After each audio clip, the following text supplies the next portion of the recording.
Hello, hello, hello, hello. That's my new intro. What do you think? Goes a bit hard. I had so many issues with Restream today. I started and then it just started to fall over and fail. Right when the intro was starting, it wasn't connecting to YouTube, wasn't doing anything, and I was like, this is the first time I've done an intro where I've done a countdown timer that comes into it. Debut of that new intro. It goes a bit hard. But anyway, I'm getting stuck into building the live auto captions app. This is day 4 building. And today I've got a bit of a list of stuff I want to get done. So today I'm working on settings, settings screen, putting in the input, changing the language, saving and loading the settings, and then also the styles. So let's turn that light off. So the styles, I'm going to be adding colors and themes. So hopefully on today's session, I can get through all of the items on my checklist. Last time I did like one item from my checklist. So things take a bit longer than I would expect, but that's just the nature of coding. Also, there's a weird issue that's happening with my audio when I hook into checking the microphone for the text to speech. It's doing this weird thing where it's going into that lower quality mode where when you go into a Zoom call and things, it drops everything down to a lower quality mode. So I got to look at that. That might be a job for today. It might not. I'm not entirely sure. But yeah, Restream's not working. I'm not sure if the chat is working properly.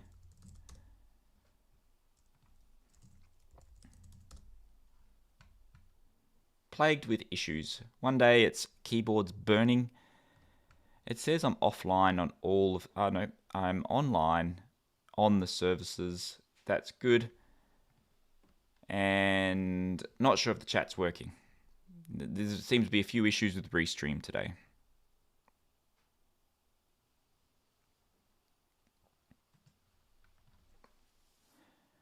Time to put some music on and get stuck into it.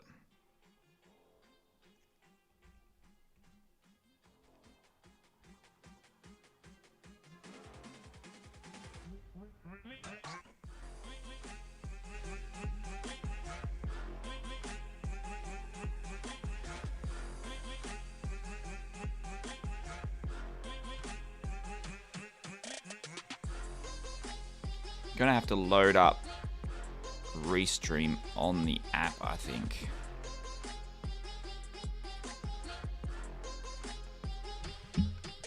Chat.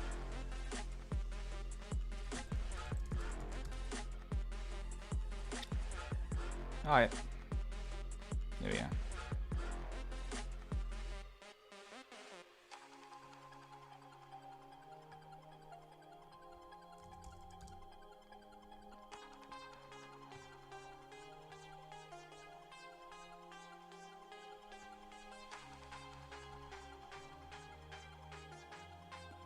I changed the titles in Twitter, but it's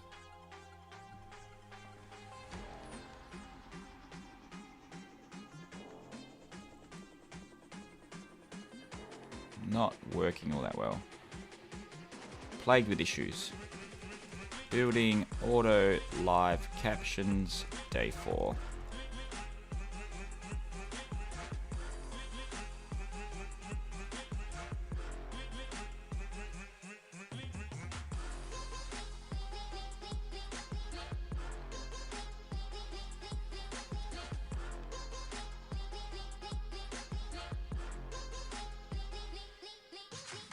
Gonna have to keep an eye on it. Alright, so, whiteboard. First, getting stuck into settings.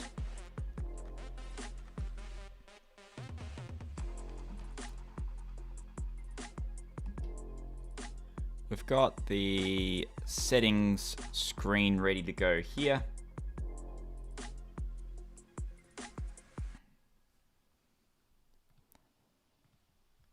So I guess what I might do is turn off captions while I'm working on it, so I can have better quality audio.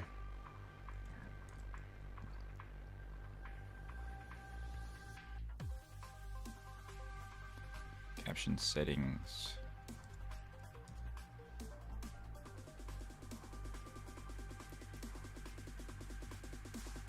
Does it initialize straight away? So we're going to turn off all the initialization of speech recognizer.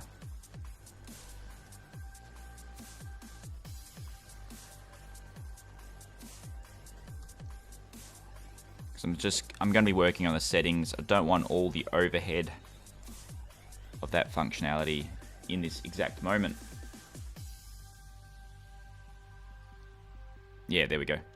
Because all I want to work on is settings at the moment, not working on captions.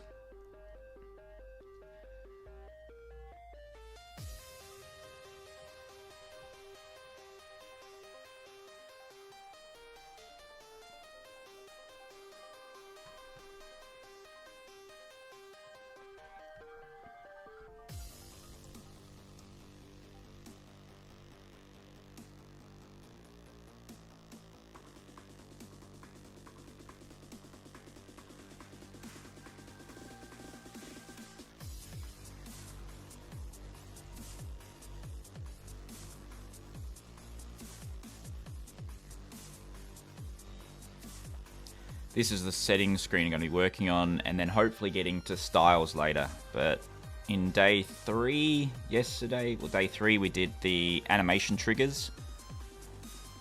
Now it's time to get into the nitty-gritty part of it, the settings. Let me just make sure my front door is locked, because I've got the screen door open.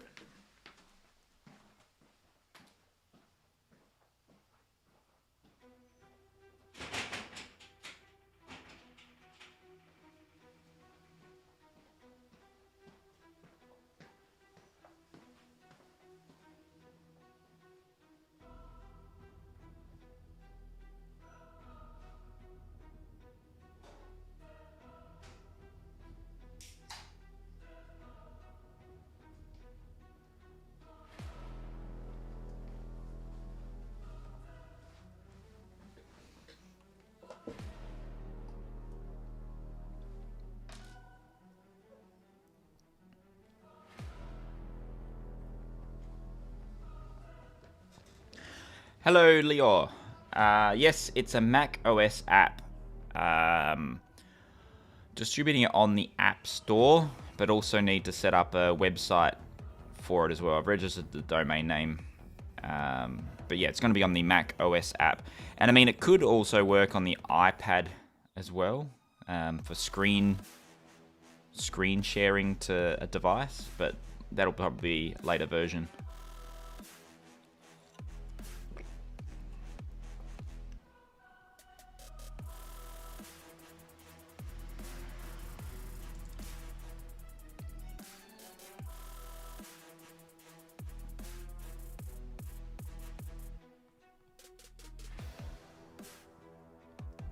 So in the settings, I want to customize input device and language.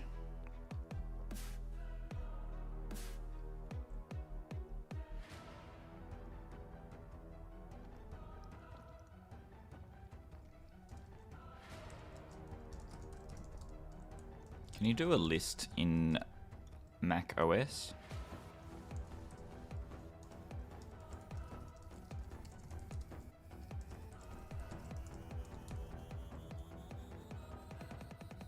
Yeah, you can, but I can't really style that, can I?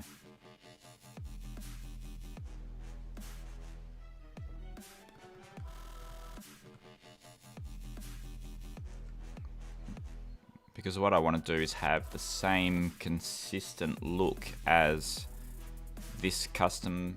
I've replicated the functionality or the design of the settings screen on the Mac OS.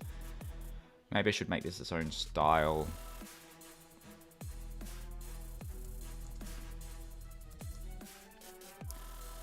So we have, what would I call it? Settings header view.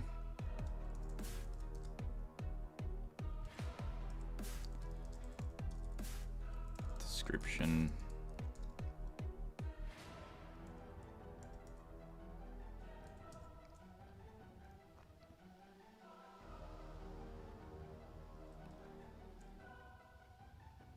Settings header view.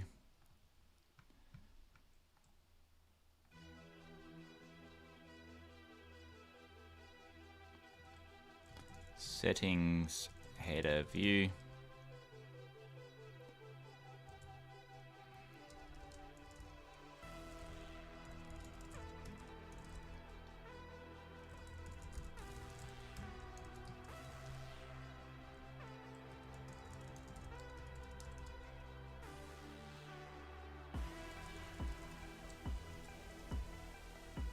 So we have the title. Also, one of the issues I noticed was that it doesn't extend all the way across. I want it to extend all the way across.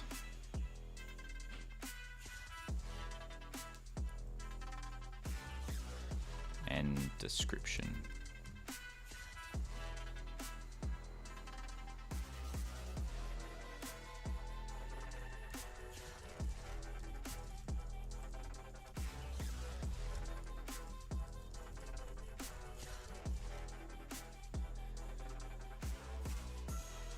There we go. You can't actually see what I'm doing there, can you? So I've got the captions full screen.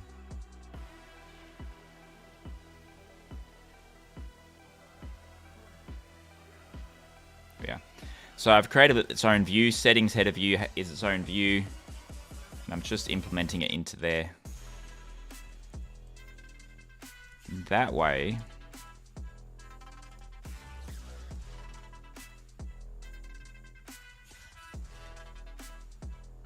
there's also some other areas that I've got.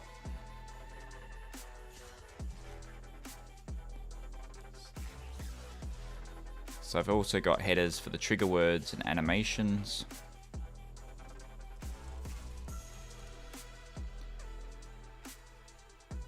And we called it settings header view.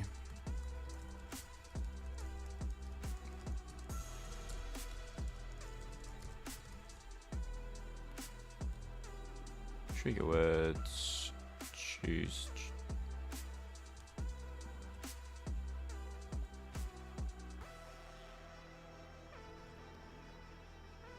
Adds too much spacing to the top and the bottom. Why is that?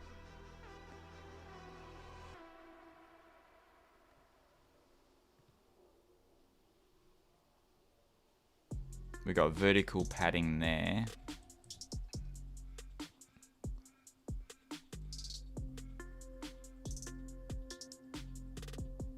That works better. So on that view, the padding is on the main view. On the settings, the main settings, we don't have padding added. So we want to add padding. It's in the horizontal, but not on the vertical.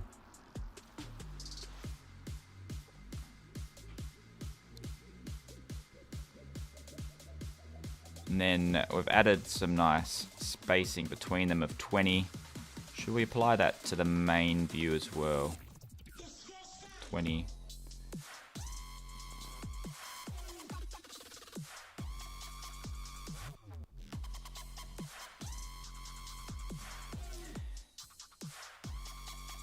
Gives it a consistent look and feel.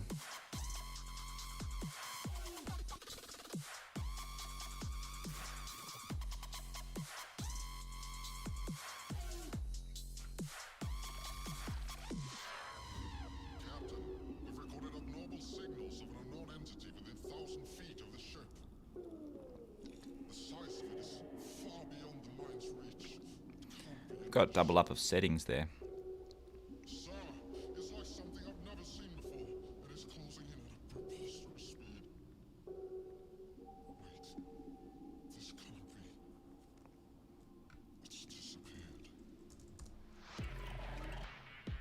Why would it be doubling up settings?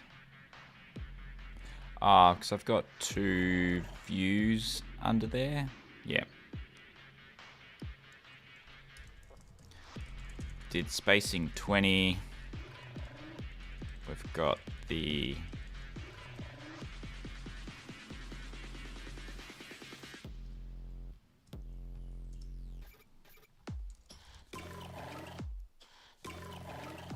then we say settings header view, title and description. But before I get carried away, there is one more spot on this page. No? So over here, animation, trigger words and animations. Still got the green in the background. And then we have animations, which is that custom style.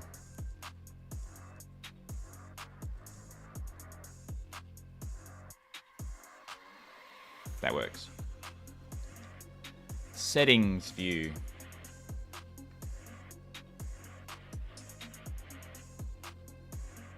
Theo in tech, hello.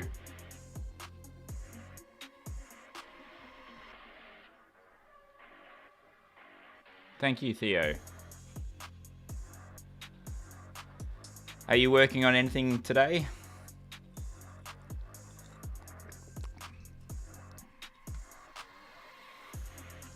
For me, this is what I'm planning on getting done. Let me turn the captions screen off. There we are.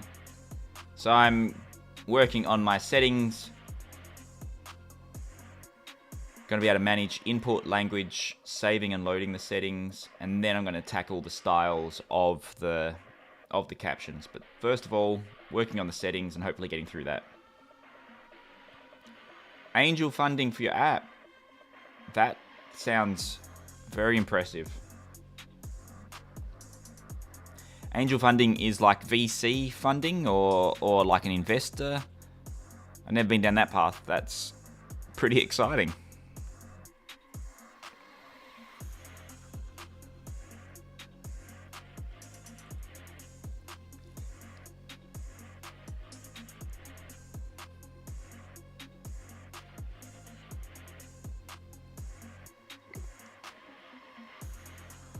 Oh yeah, so enough to get a nice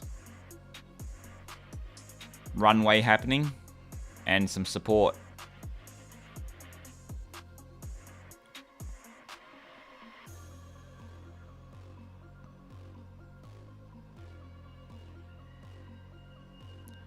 Now I want to create a custom style for this type thing.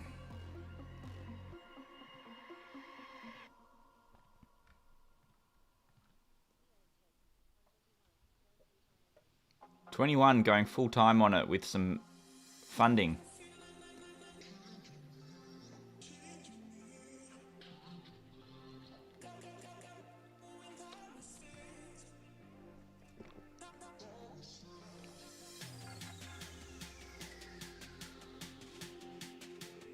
Hello, Half-Life Divided. Yes, use Claude and also use ChatGPT. I use the Claude Pro version. I've run into the limit a couple of times. Mostly I run into their server limits when things are running a bit slow. Being in Australian time zone, it makes it a bit easier to... Well, I think I'm using it when there's less load on the server. But when I'm coding late at night and I'm in US time zone, I see there's a lot of limits with it and it becomes under pressure quite a bit. Zuhair, hello. I don't have captions turned on at the moment. It's interfering with the audio quality. I've got to fix that. I'm just working on the settings, so that's something that I don't need the captions displaying. So you might have to just make do with no captions while I'm working today. If you have a hard time understanding my Australian accent, let me know. Half-Life Divided, do you use ChatGPT much? while coding. Settings view.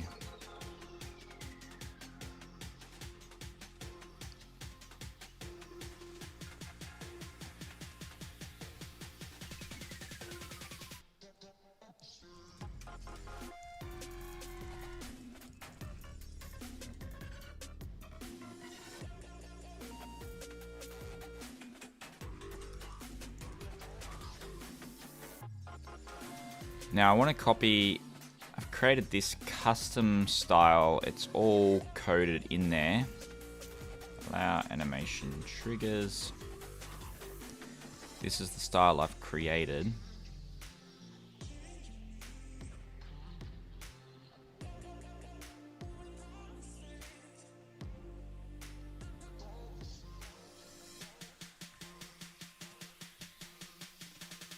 And what I want to do, I want to create a view that allows me to add any view inside the element.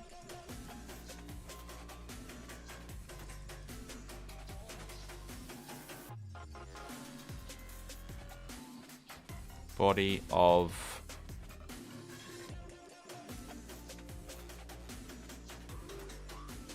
view goes here.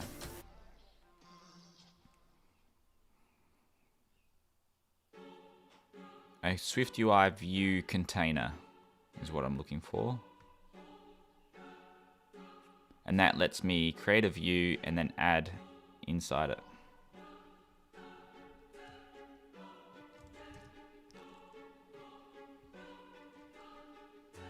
Empty file. We'll call this, what's it called? Container view, settings. Settings items view. I don't know, that's a good name for it. Settings items view. Settings list view. What would I call it? Settings container. Settings content view. I don't like the name of that. Settings content view. And then if I add that in there, theoretically that should just create the style. Yep. That way I'm not having to recreate the style each time. I can just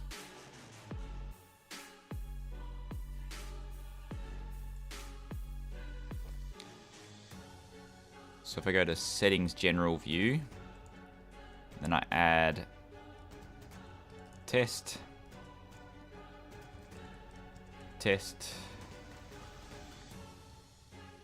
Now I probably want them.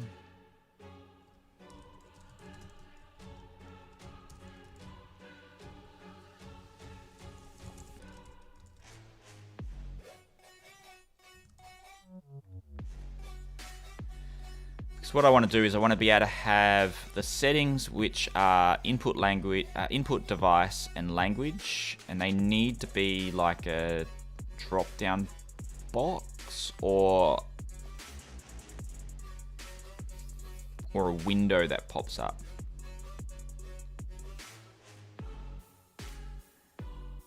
Zuhair, is $13.50 for a refurbished M1 Pro Mac with 390 cycles a good price?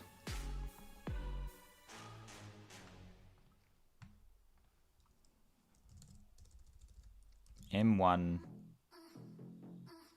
Pro Mac price refurbish.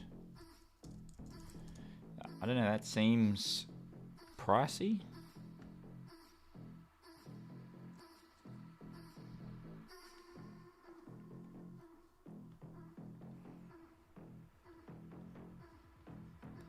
So this is an Australian site, MacBook Pro 2020, I guess, 2021, US, Australian dollar 1969 is 1,300.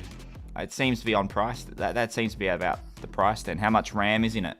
Because what you have to watch out for is the RAM. The only reason why I'm not using my M1 anymore is because of the RAM. If I had more RAM in it, that thing works. The processor works really well. It's just running with Xcode can be a nightmare. Now, do I want input device and language? Do I want them to be drop-down menus? Or do I want them to have their own one that appears? And I'm leaning towards a menu. Can I do this?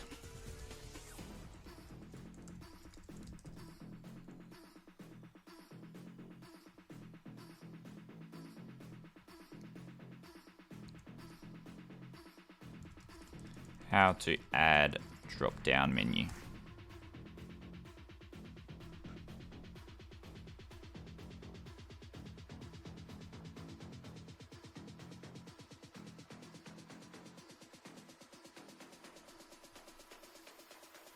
Your boy Sunny, hello. Is Claude or O1 Preview better for coding? I use O1 Preview and build a whole app.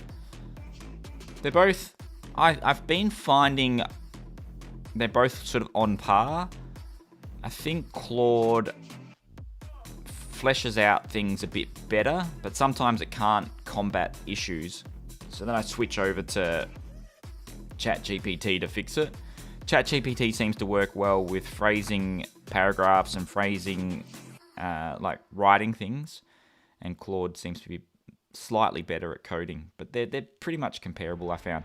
Sometimes I come across a hard issue and I just need to find a way to overcome it, and if I switch between both of them, when I'm going through like one of the AIs and it's just regurgitating the same solution over and over and it's not working, I take that solution, put it into the other one, and then gets like a second opinion on it, and sometimes that works.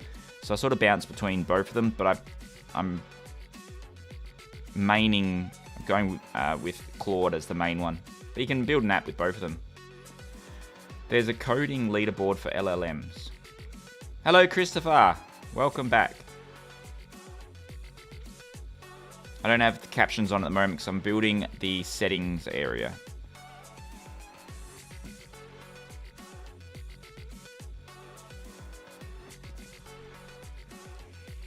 Theo, I'm wondering if you can share what your app is about, or whether it's too early to share the idea.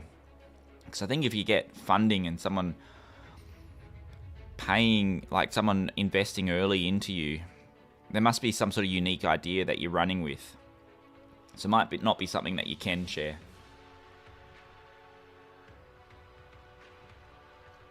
Okay, so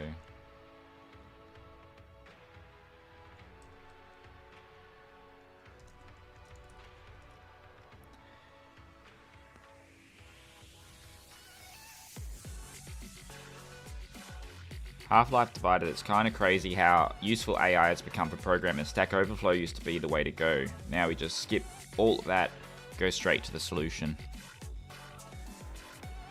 I'm finding that with a lot of things these days with AI. You go to Google and it's just not efficient anymore. There's too many ads and too many SEO spam. And then I hate when you go to a link, you type in a programming problem, you go to the link, jump onto the website, Stack Overflow or Reddit, and someone says, you should just Google that. And you're like, well, I've literally just Googled it, and this is the link you've shown, and now you're telling me to go back to Google. Ed says, wish AI was never invented. AI chatbot. It's one of those things where I think if you don't embrace it, gonna be left behind. But then also, like, how much do we embrace it? Where's the limit? And if we keep embracing this thing, like, where do we say this is enough? And the way that society's structured, I don't think we ever say this is enough. I think it just keeps pushing its boundaries until it gets to wherever it's going to go. But there's some apps to be built in the meantime.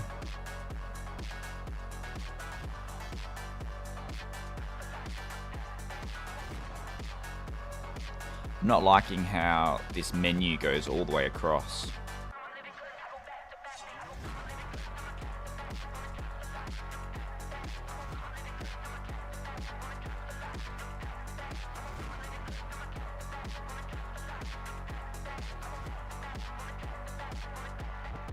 I find Swift UI on the Mac a little bit lower priority for Apple.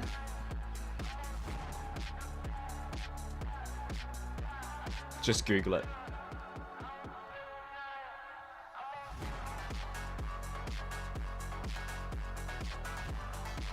Listen, Google is just becoming a LLM leaderboard, you reckon?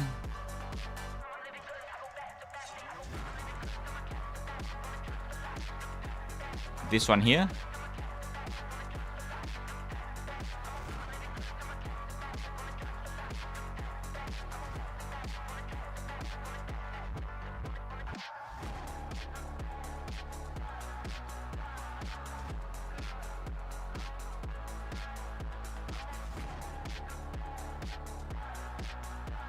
Is this the one?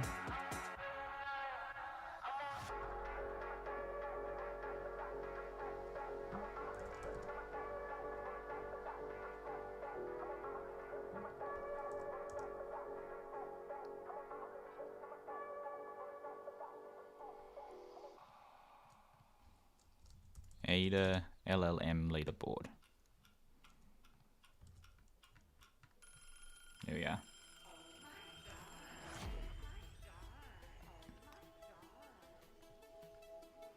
Ah, cool. So it shows you, and so this is what I was this is what my intuition was telling me. The Claude Sonnet runs marginally better than O1.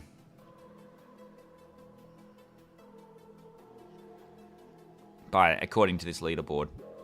And that makes sense from my experience. Different categories at the top. Code editing, code refactoring. Oh wow, so code refactoring works better on Claude?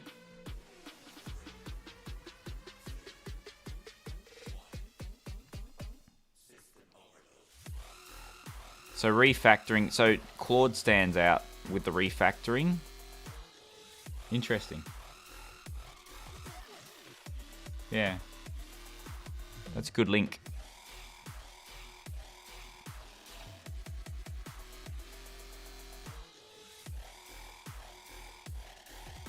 And they've got a graph.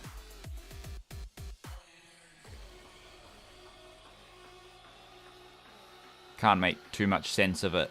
Early days, you could really see differences, and now they're all grouped together.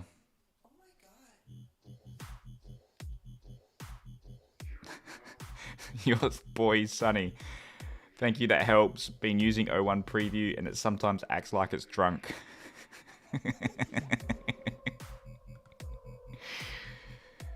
That's a nice way of putting it.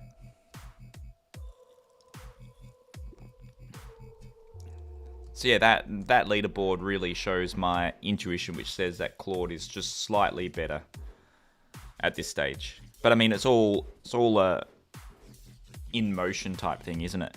And these are tools that I use every day. So these are tools that I've subscribed to both services now. If I was to choose one, it's a hard choice. I don't know, I think that comes down to preference.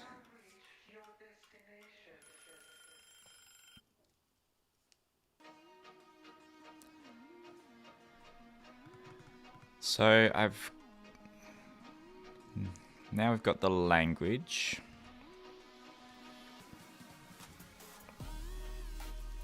So we want to have devices,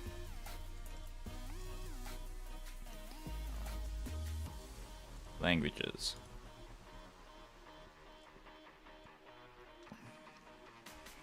For each devices.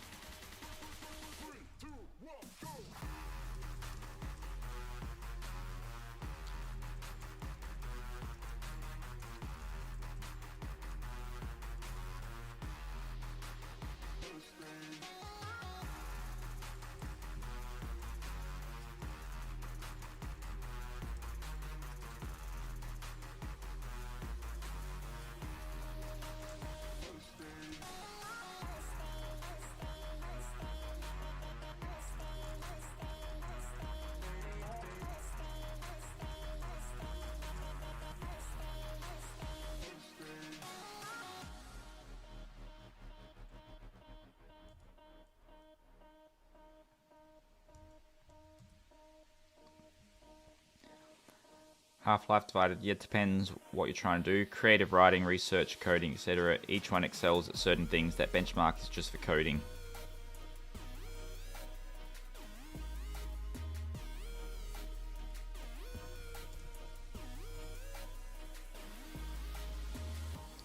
So we're going to have the input device, the available devices listed here.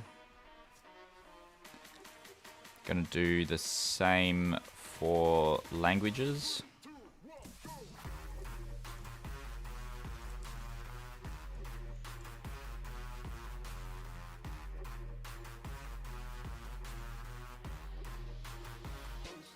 Languages not in scope.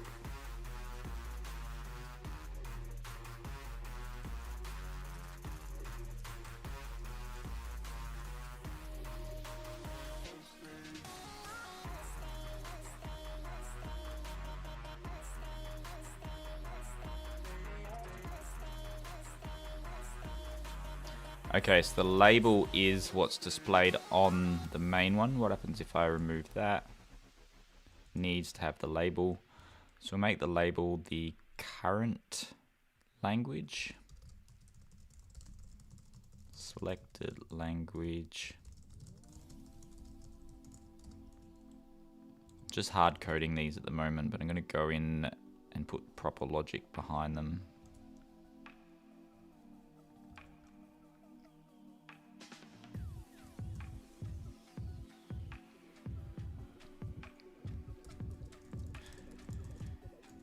There's a bit more that needs to go behind the scenes than just the name of the device, I think.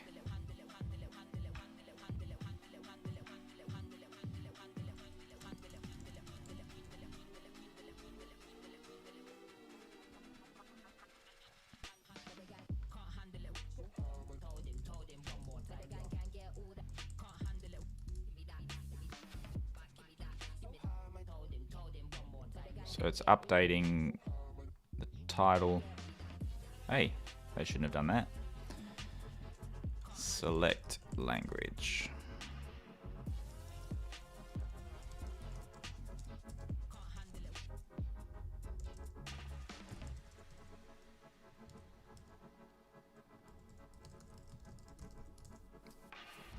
Oh, I hit play. I always have the habit of doing it. Of compiling it instead of just working straight in the view. There we go.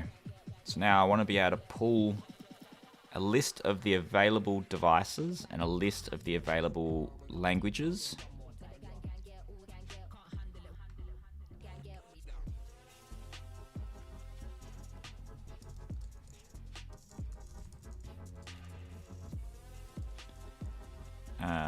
Populate languages.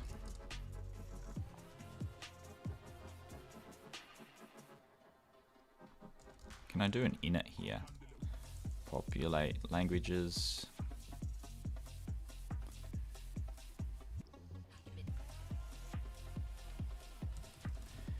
This function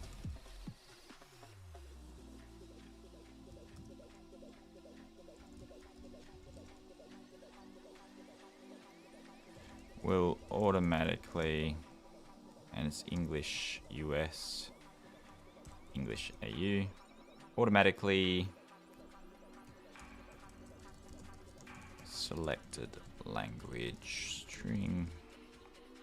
This function will automatically populate the languages list of arrays and set the selected language to default language set on Mac OS device.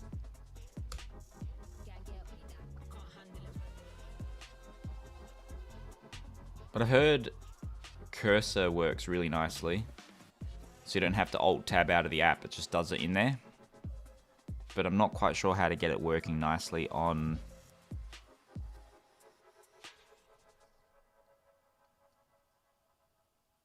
Xcode.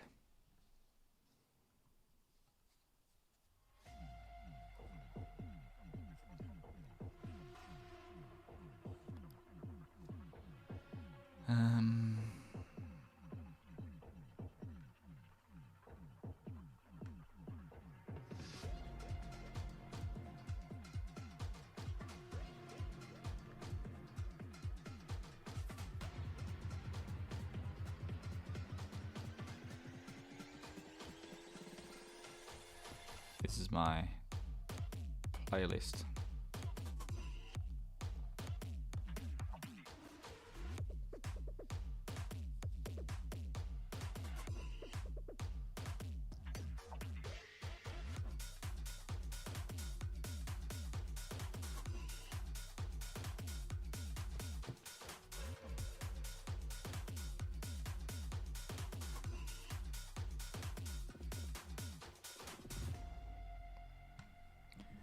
I don't want to have a list of supported languages. I want the app to automatically populate languages that would be available to the user to select on their device.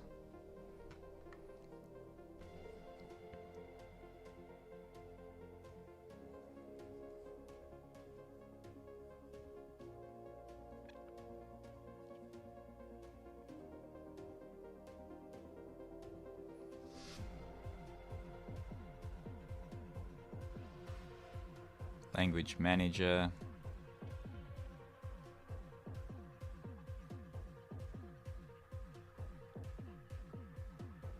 Languages. So we create language manager.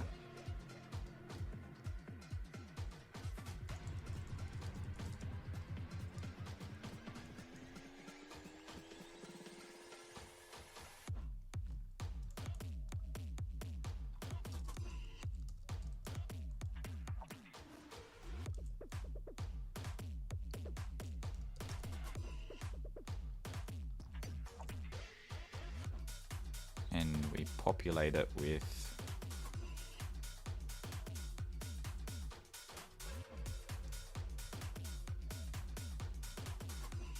so I don't need an extra function for it, it's built in.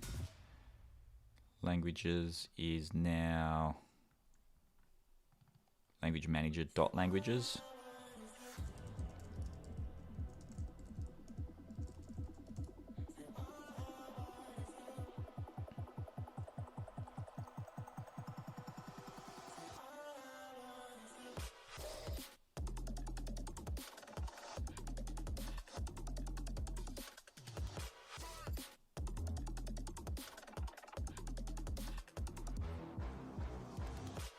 Doesn't do much.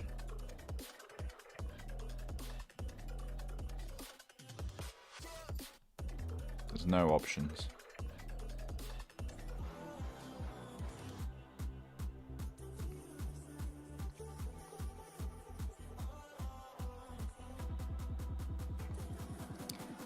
But it's listing them. So available languages are showing there.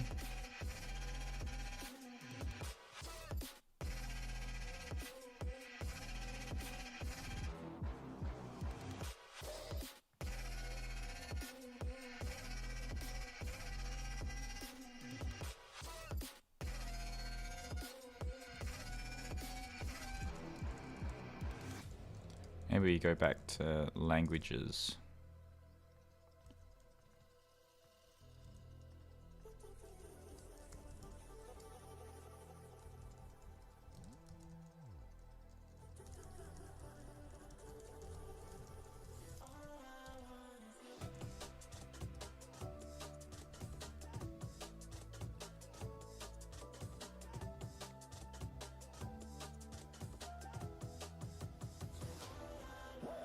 Still not doing a whole lot there. I can't put breakpoints in the preview.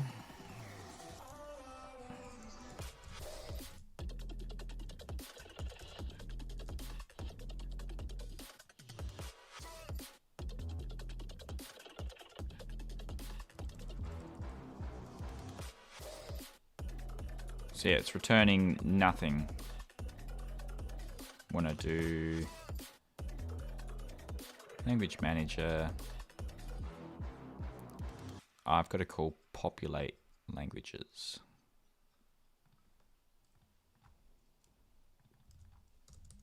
Populate languages. Does that work better?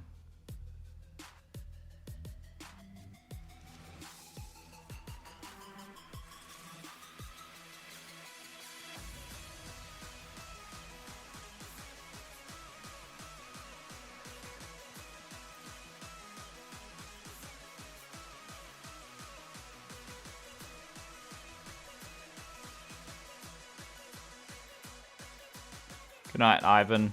1:43 a.m. in Italy. Have a good night's sleep.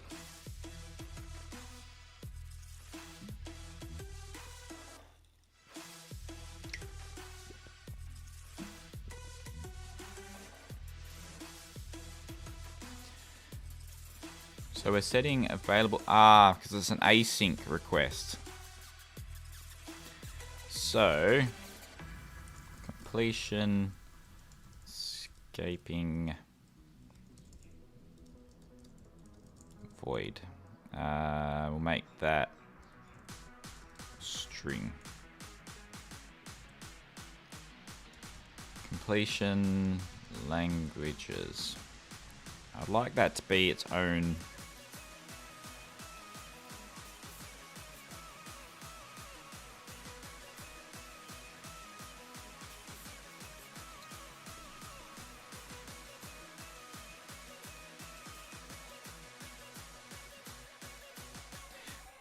But even then, that should, because that's published observable, that should have worked in the initial instance of it.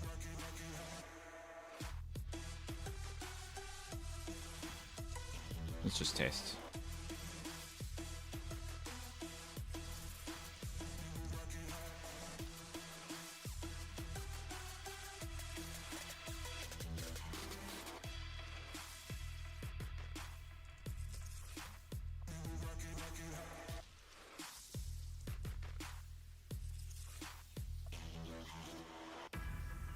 Mutating self parameter. We can't do a mutation inside and init.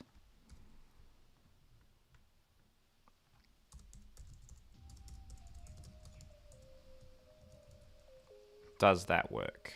It's not the ideal way that I would like to do it. Failed at initializer needs to be initialized because we don't have anything set there.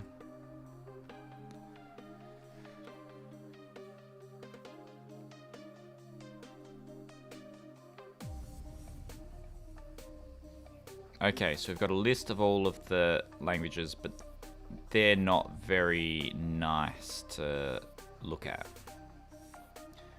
So, I want to have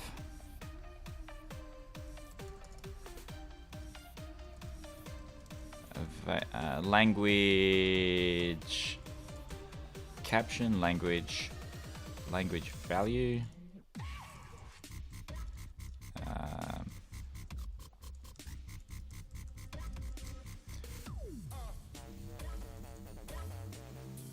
We have, they call it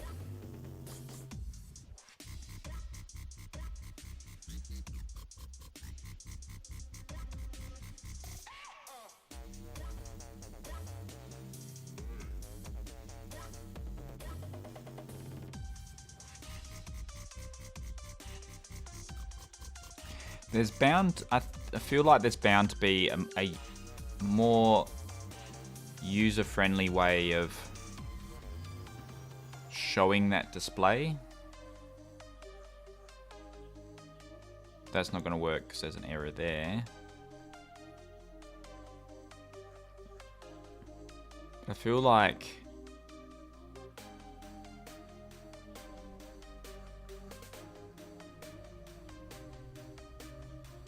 maybe it doesn't need at that level. Maybe it just needs to be at this level.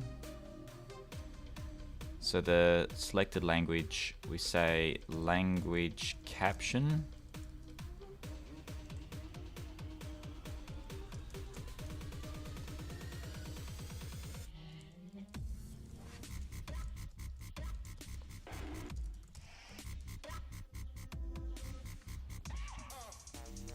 what I would like to do is have a function that presents a more readable version of the language. So if it's English AU or English US, it would return English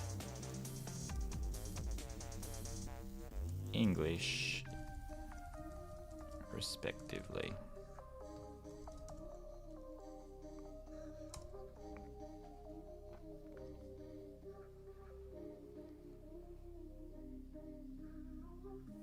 Okay, so it has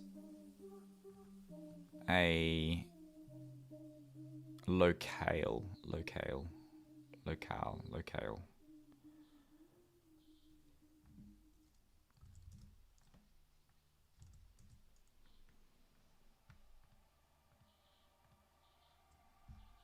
Reloading. English language name, language. And I also want the drop down menu to have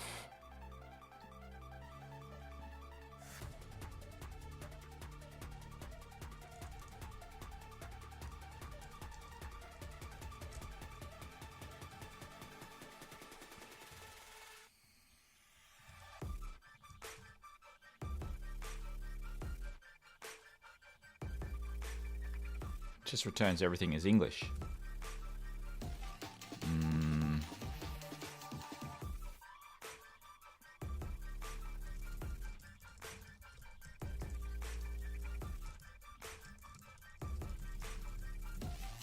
Oh no, because I've done selected language there.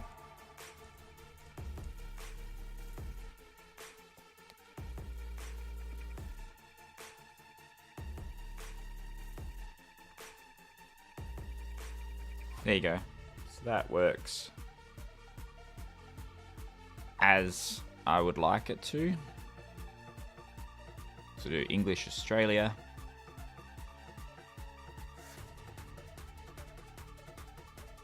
Yeah, so that's a bit easier to read now.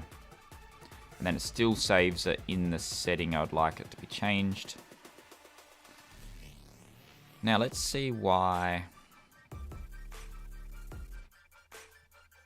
So, language manager, populate languages. We might not actually need to do that. Because what I want to do, errors, error.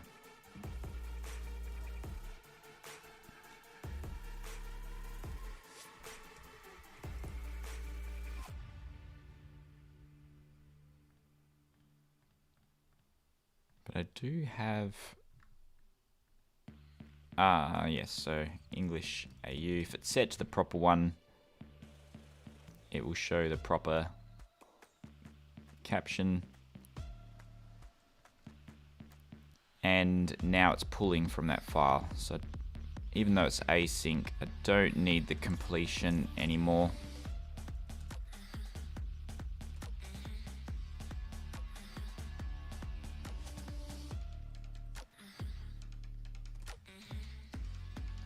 And I would like this to go on the init.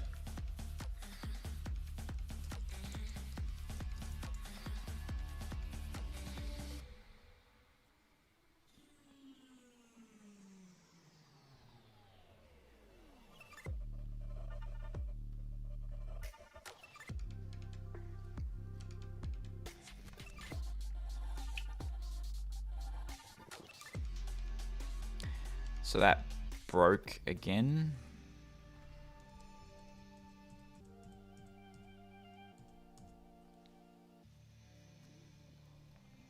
I always find the init on views acts a bit weird. Maybe I just keep it like that. I know what I want to do, because I don't want to double up. So if languages is empty, then we populate languages. Because on appear sometimes triggers once again.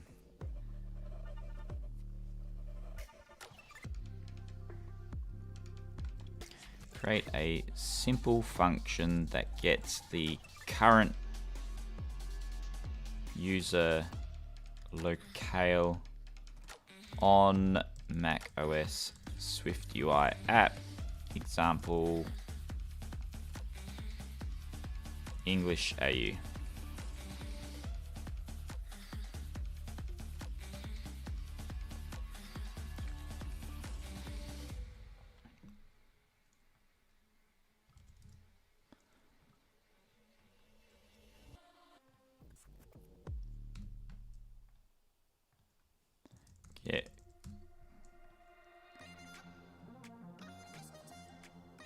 Get current locale. Actually, that doesn't need to be its own function. I need it to be in the caption settings, because that will return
Will that work?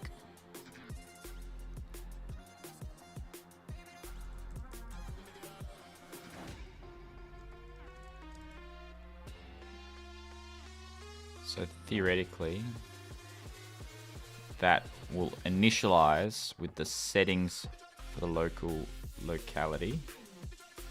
Preview missing environment object caption settings.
Preview is missing environment.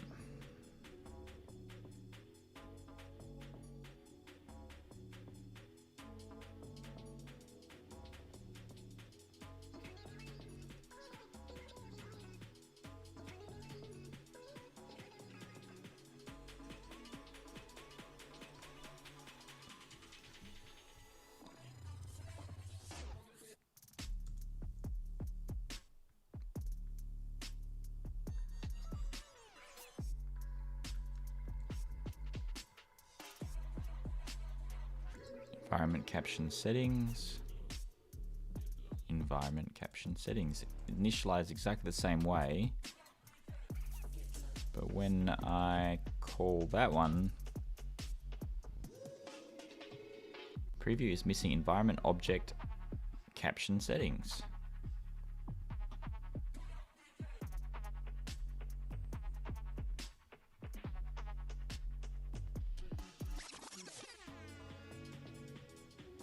Ah, because it's initializing, isn't it?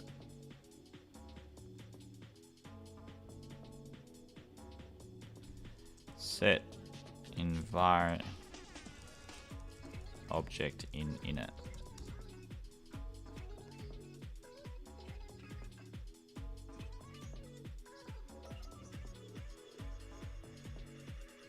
So it recommends using, what does task do? Task modifier. Alright, I'm going to just stick with on appear. And again, we can go, if there's no languages, we set the selected language and we populate the rest of the languages.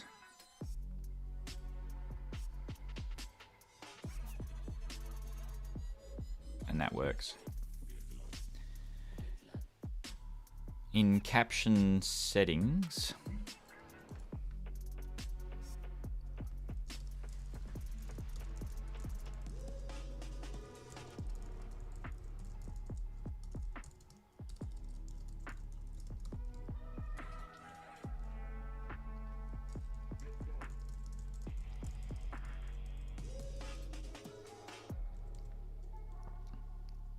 create the code for saving and loading from user defaults.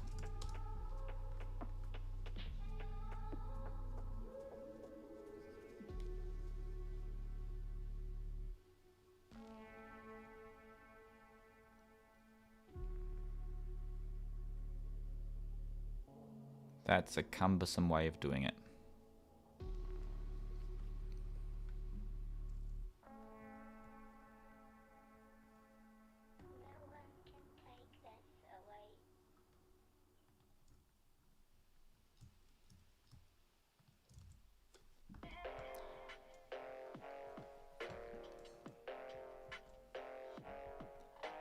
This is what it means. Then I go get my second opinion.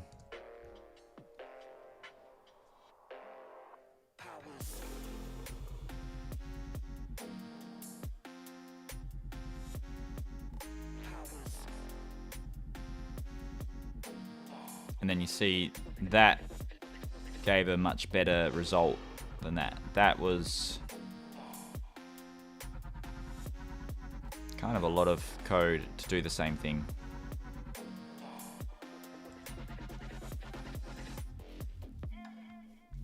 Actually, I want to make the class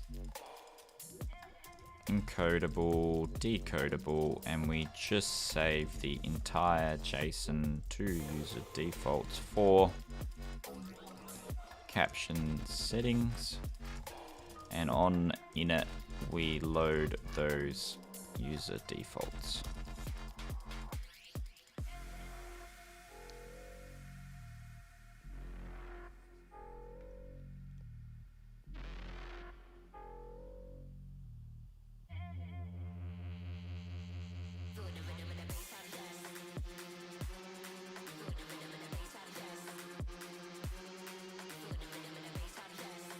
That's a lot, isn't it? What's the easiest, the simplest? This sets each variable individually into user defaults. This saves the entire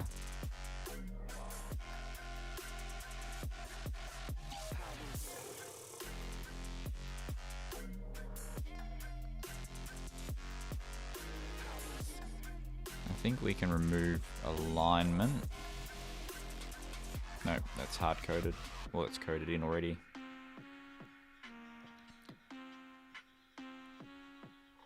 It's a lot of code, but I'm leaning towards that solution.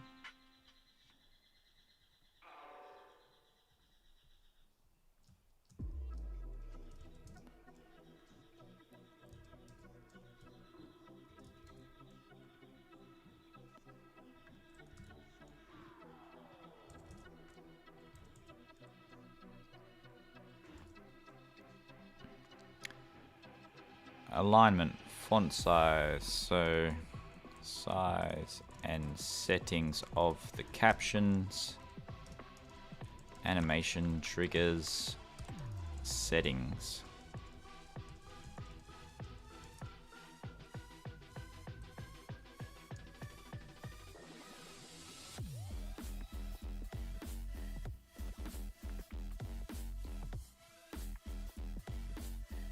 Animation triggers needs to be codable. That's easy fixed.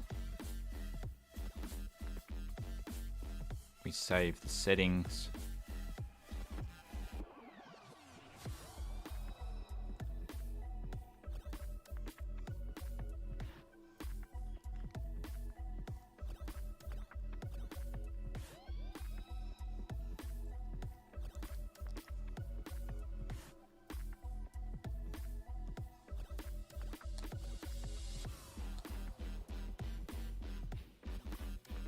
Hello, Swarnim. I use AI as a tool, so I like to build, get in the flow and just build. And then if I get stuck on something, I like to just jump on AI to ask a question instead of jumping on Google.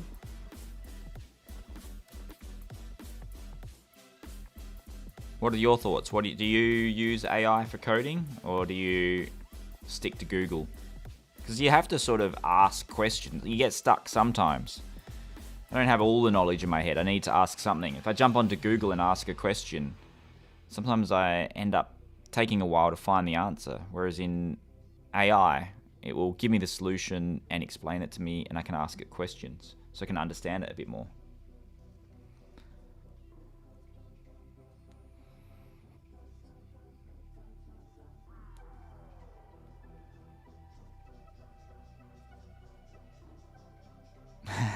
In college and use ChatGPT for everything.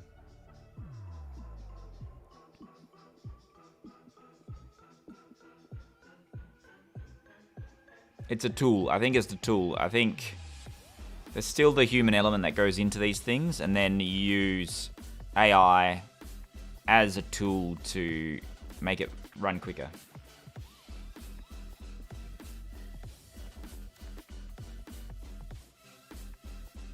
Half-Life Divided used to use Stack Overflow for coding issues, how to implement things. Now uses AI, just a way to save time instead of digging through Google and Stack Overflow. Swanim, what do you recommend the most, ChatGPT or Claude? We have discovered that there's a leaderboard that showed that the actual coding skills are, I put the link in there, the actual coding skills are quite comparable. But refactoring seems to be a lot better on Claude. But sometimes switching between both. At the moment, I'm leaning towards Claude. That seems to be my default. And then if I can't find a solution there, then I go to ChatGPT. And then if I can't find a solution there, then I go to Google. So I very rarely go to Google these days.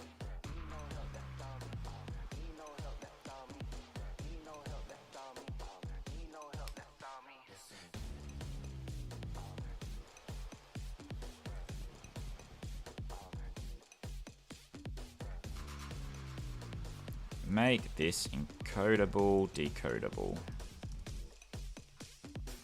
But I could write this by hand and make this encodable and decodable, but ChatGPT will just automatically spit it out for me. Or not ChatGPT, Claude.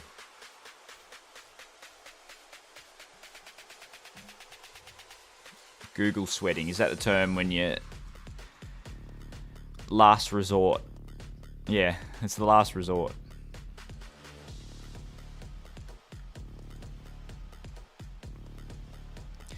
If animation triggers are dedicated to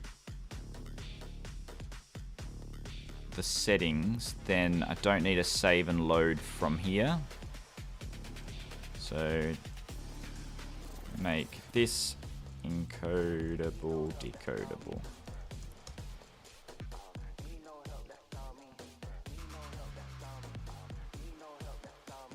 Ah. Google is sweating.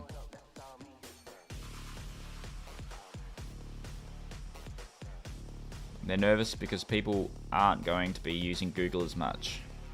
I'm finding myself using Google a whole lot less. Friends and family still go to Google. But anyone in like the tech scene seems to have abandoned Google. Will prioritize getting knowledge and information from AI. Okay, so that's all encoded. Load user defaults. Load from user defaults. This loads it all. Claude was very nice. So what Claude's done, I didn't ask it to do this, but I was going to go in there and make sure that if language locale is not set, then it was going to go in and have to set it manually. But it's already detected that was my intention. So it's actually set it. So if it can't decode the settings, so the first time it's been displayed, it's going to load the local locale.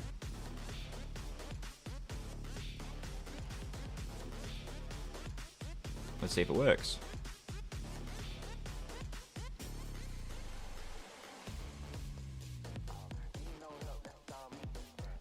And then we have English AU.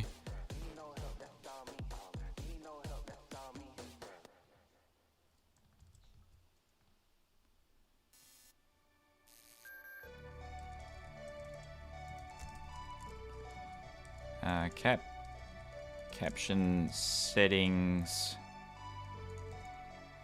language locale. I don't like that. I'm going to call it local locale.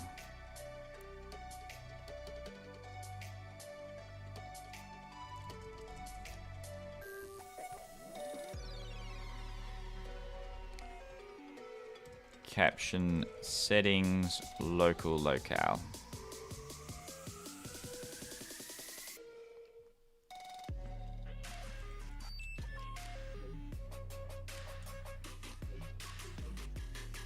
So now that should automatically default to the user's local locale, and they can go into settings to change it.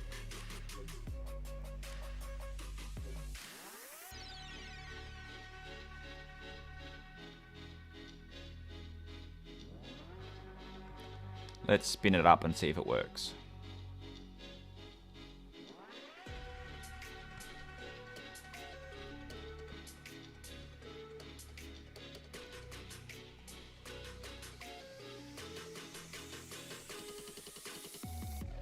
Oh, I don't like that. That should be top of line.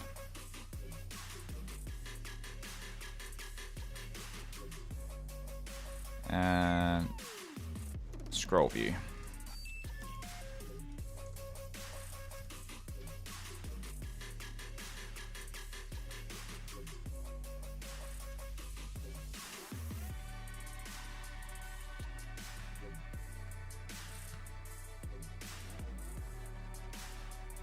That's better.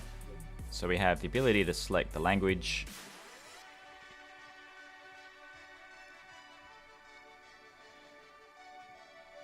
It's not saving it to user defaults at the moment. It shouldn't anyway. So English, Indonesia, let's relaunch it. Should just default back to, yep. Next challenge is the device selection, but I can happily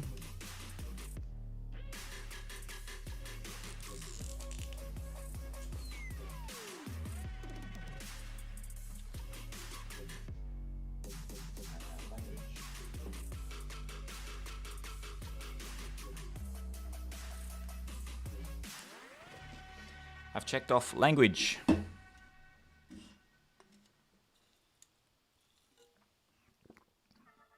Next thing on my list, settings, changing the input device, and then getting stuck into saving and loading from the user defaults. No point doing that until I've got all this working properly, otherwise I'm going to just have to keep clearing the user defaults. But this is going to be the challenging one, getting the input device. So it's got an ID and a name, but I kind of want to focus on the name because the ID, I guess, could change if you restart, if you unplug the microphone and plug it back in again.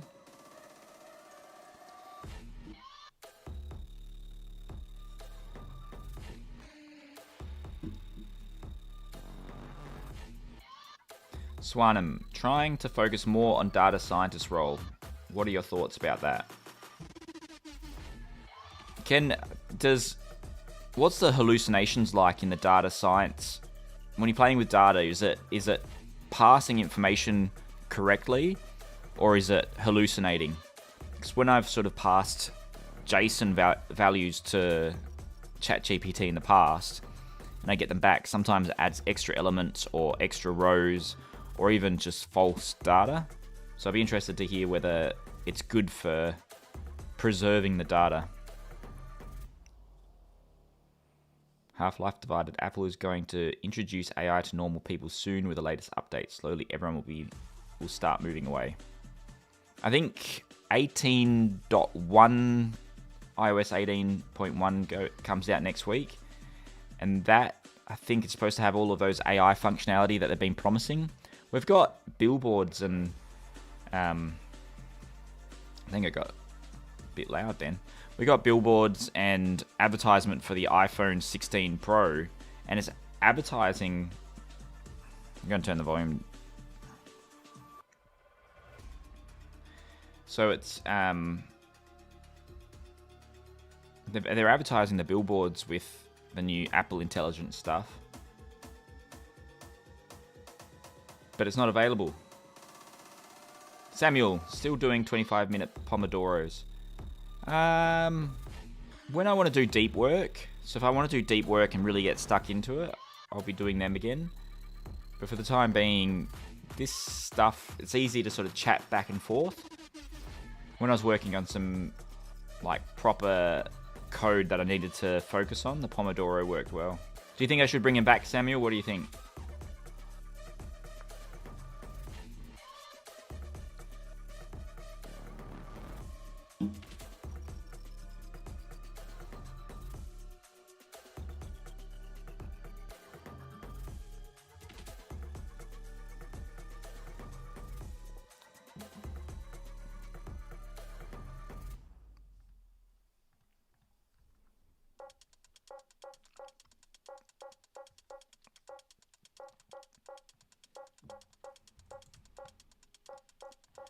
Replicate this same functionality, but for managing input devices for audio. List of microphones.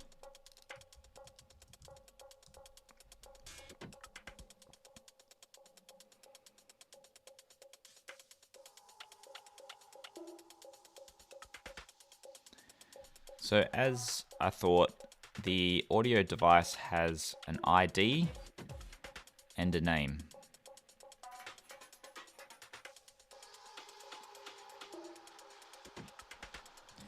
Does the device UID change between Mac OS restarting or if the user unplugs, replugs audio back in?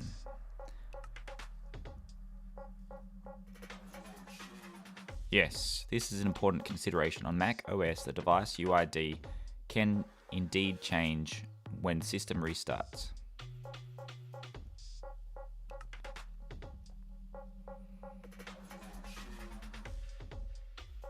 Yeah, I kind of know when to use it, but also if it helps people, I could bring it out again.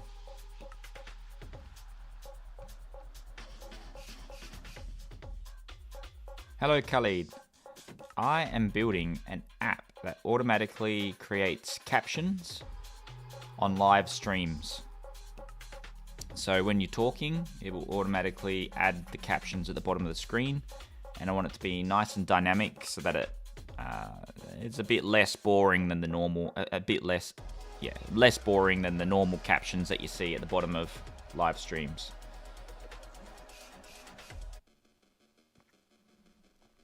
Are you building anything, Khalid? What languages do you use? Because I'm building this in SwiftUI.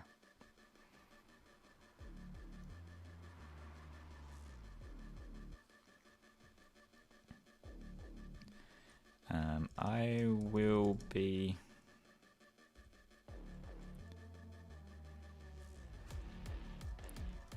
just need to know the audio device name when populating.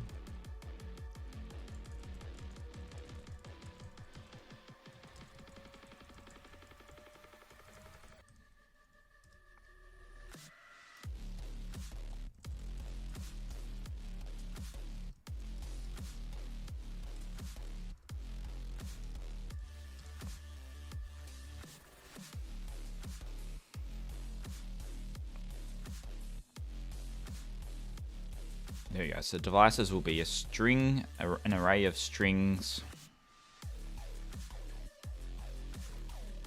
Add function get device ID, device name string int.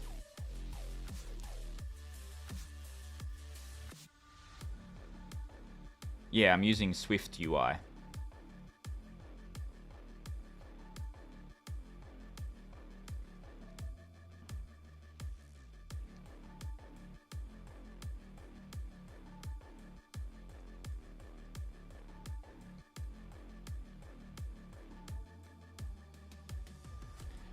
Instead of returning an int, perhaps we return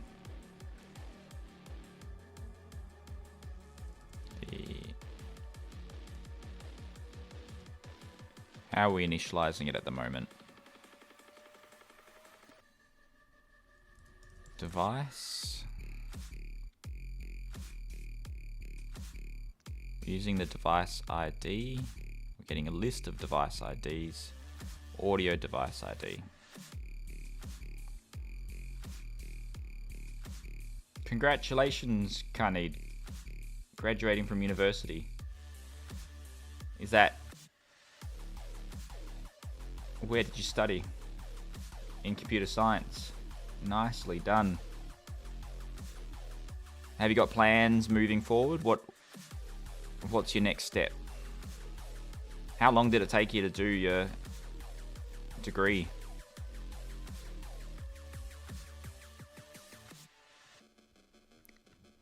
So we got the get device ID. I haven't even used this code yet. So we're going to do audio device manager and add it in here.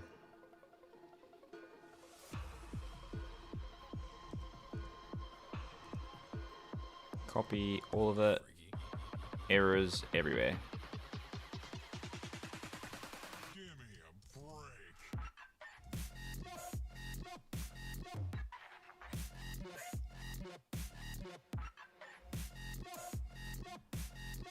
Stop. I'm going to show Claude what has already worked. This is the code that already works. Apply the same method to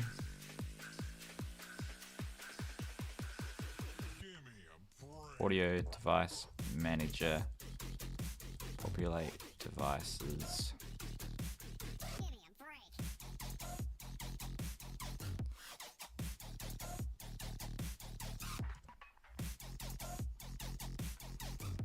This is, I think, where Claude is much more powerful.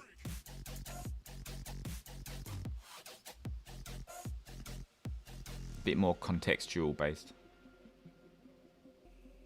From West Africa, Sierra Leone took 4 years. Well done. And what's the industry like in West Africa? So what's the industry like in West Africa for tech? Is there a booming tech industry?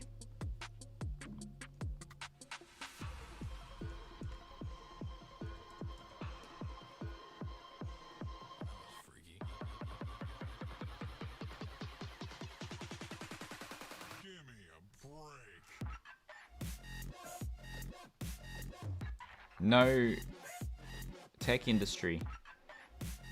Are you looking to go overseas or?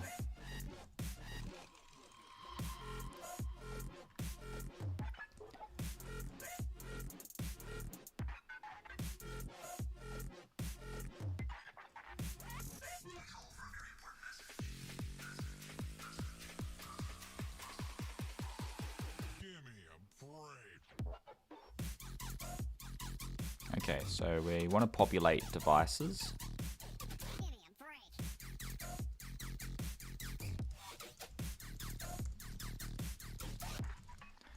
Devices manager equals devices device audio device manager. Audio device manager. We want to initialize it.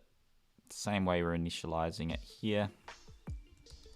If devices is empty, audio self.devices equals self.audio device manager dot default device. We'll turn that off for now. Selected device.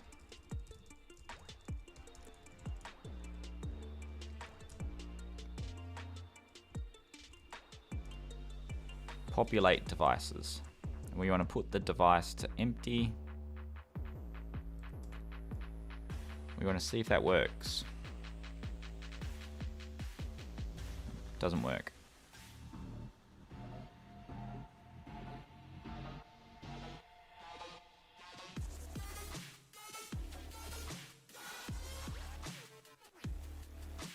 My continuity camera is running low on battery.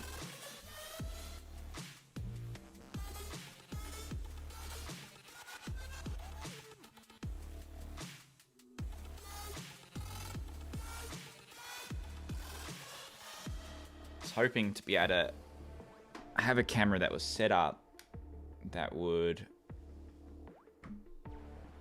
I could switch over to the whiteboard when I've made updates. But so the camera only lasted an hour and a half while running in full mode. It's quite warm. I guess it's doing a lot, and I only called it like once or twice. I wonder if in OBS, if there's a way to only launch the camera when it's being called and not keep it running all the time. In OBS, how to launch camera only when called and not run all the time.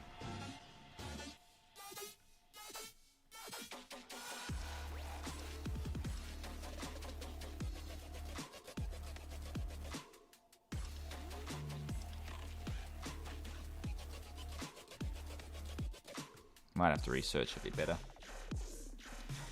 For the time being, I've got it on charger. Got a while yet until I can check off the next item anyway.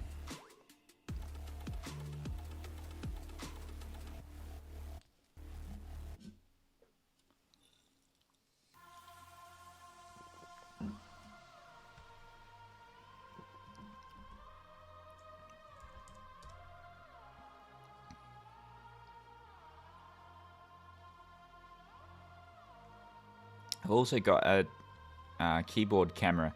So the continuity camera, the one that I'm running on the iPhone, I'm planning on having that sort of running so that I can point it wherever I want. And then I'm going to have a dedicated camera for the keyboard, which should be arriving today.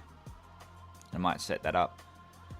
And then that's permanently set up. So at the moment, the continuity camera is set up on the arm at the top. And like if I go to there, so that's like the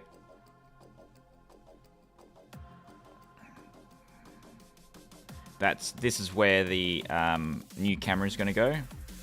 And then this camera, the continuity camera on my iPhone, I'll show you by mirroring. So I've got my old iPhone as this camera.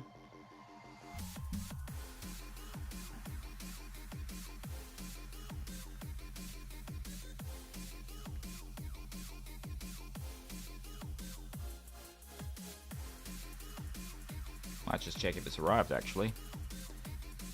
Might have a quick break.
Okay, so now we want to populate these input devices.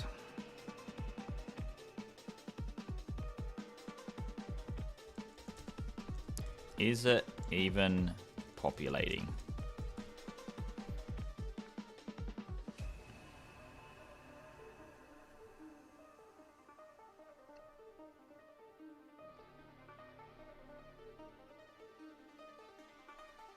Selected device, AirPod Max. Is it even populating? Available devices.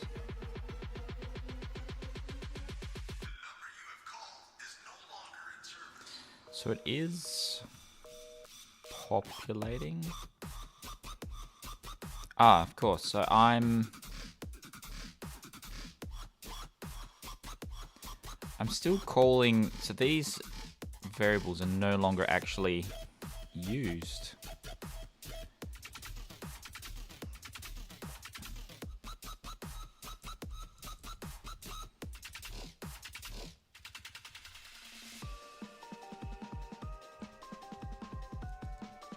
So I can call the device the managers directly and ask if they're still empty. And then instead of going to devices, we go straight to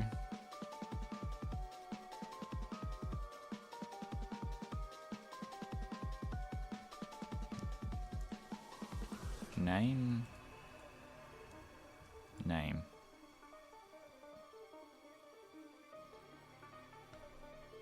Okay, so that works. We got my AirPods Max being detected, this microphone being detected, and the MacBook Pro. Selected device. Actually, we can check for selected language is empty. Selected device is empty. No, because we're calling it from defaults. No, we do want that.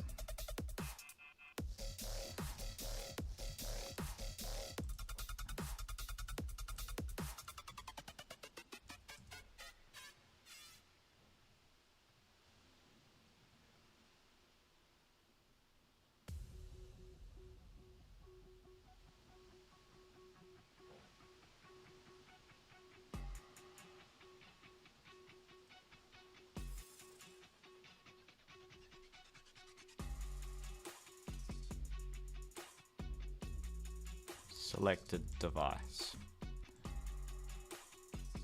Name.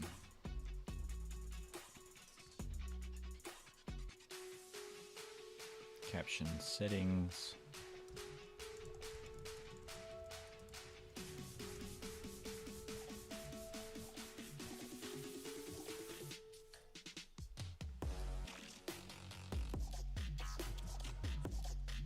Actually, I think it might, yeah, it is calling from user defaults. So we're going to turn that off for now.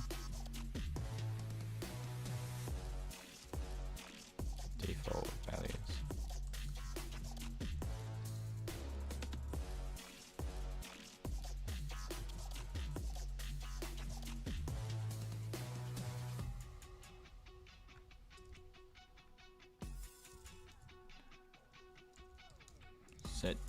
Set default values.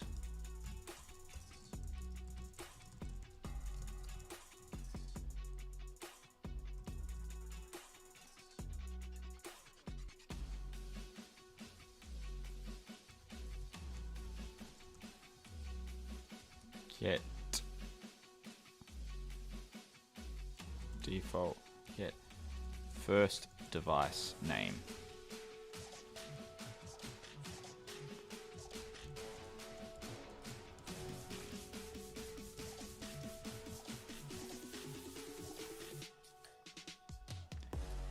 In an external class, I want to have the function get first device name that will return the name of the first device in the list.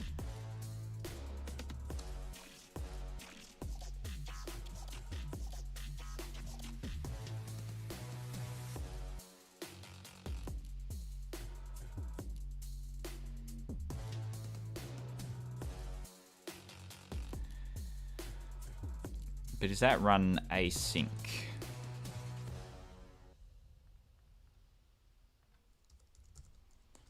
First device name equals first device name. I wonder if that will actually populate it. I saw it pop up. First device name AirPods Max.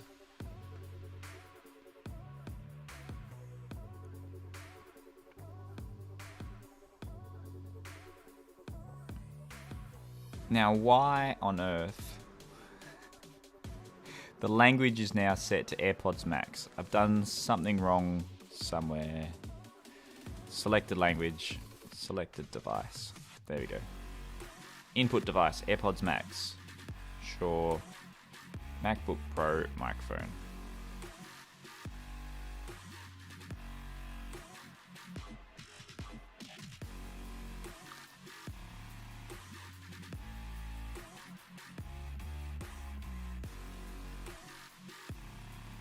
Now we want to be able to save it.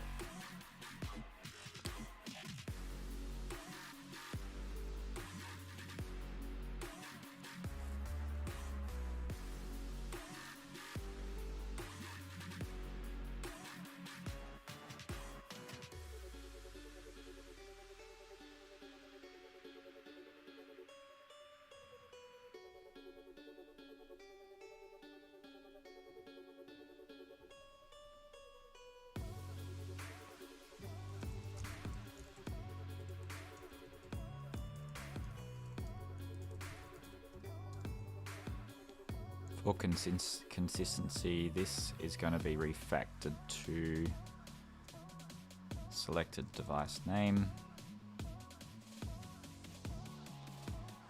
refactor to selected locale,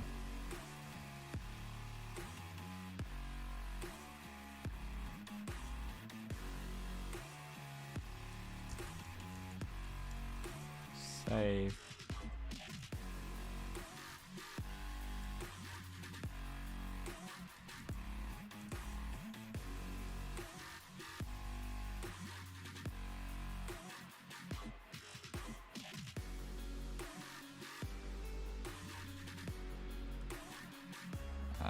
Locale.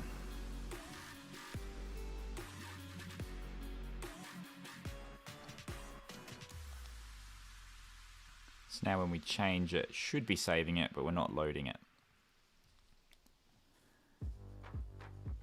Input device.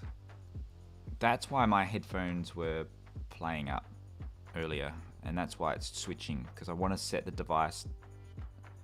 So the other day when I was doing it, the AirPods weren't being called. It was definitely my microphone being called.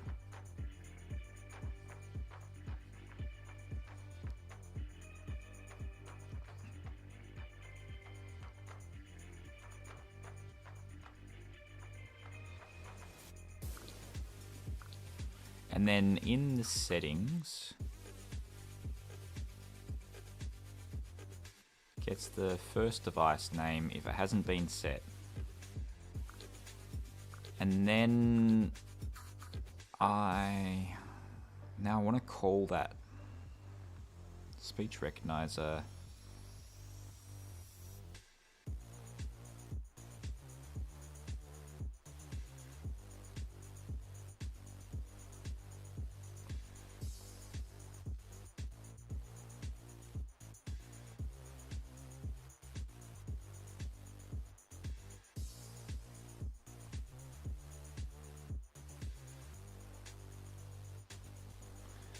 get audio devices, available inputs, selected input. Do we need the available inputs? No.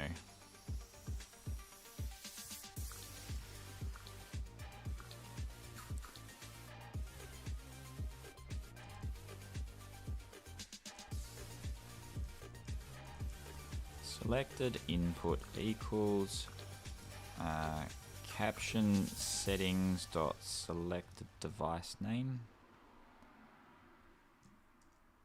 dot name.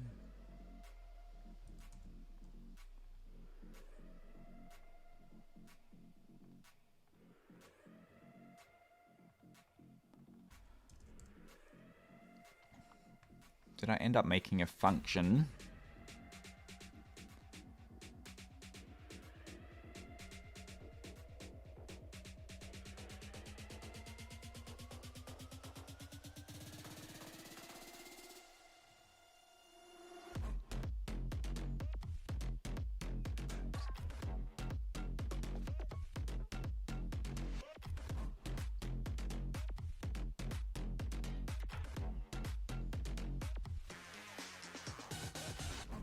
Get device ID. I did make a function. Get device ID.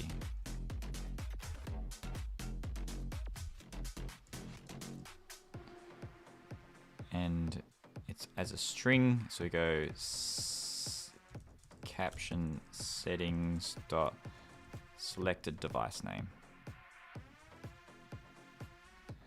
Value of type caption settings says no member, get device name, audio device manager dot name. Why is that doing that? Get device ID. Actually, no, we just want a string. We don't want a string. Selected input needs to be audio device.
Wonder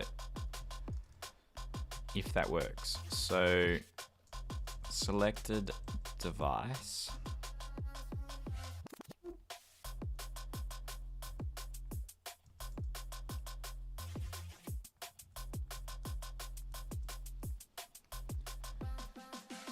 The only issue that I can see with this code is if you have two microphones that are connected to the same computer that have the same name.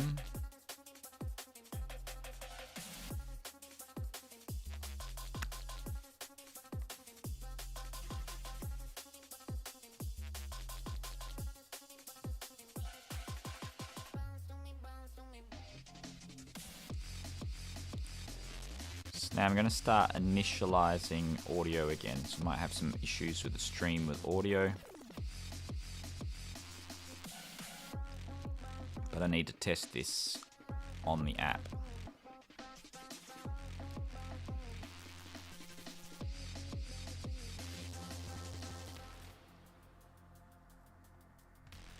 Selected device ID, nil.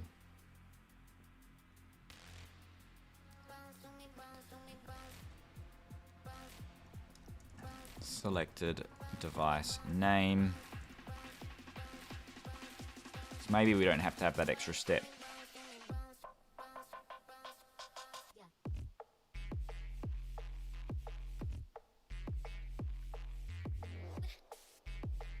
Select device name AirPods Max. Selected device ID is nil.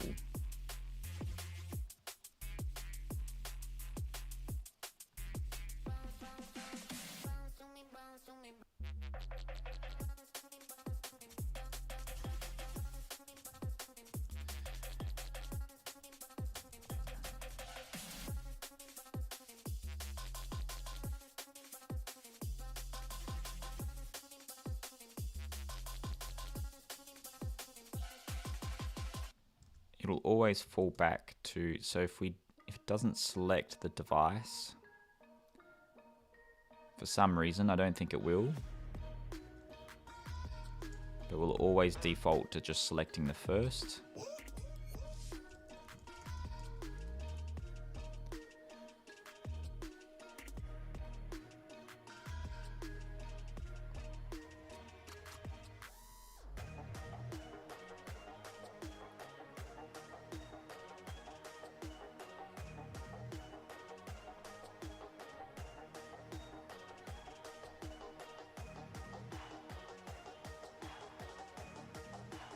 Selected device, AirPods Max.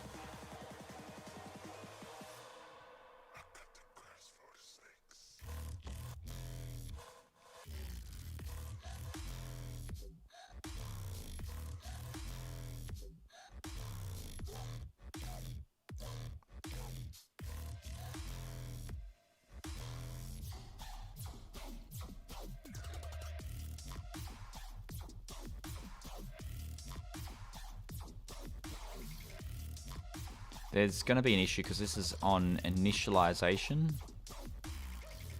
So if I change the device in settings, I need to re-initialize it.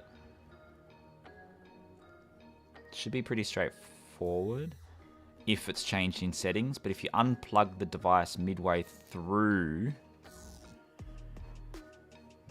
I'm just going to focus on getting it initialized first.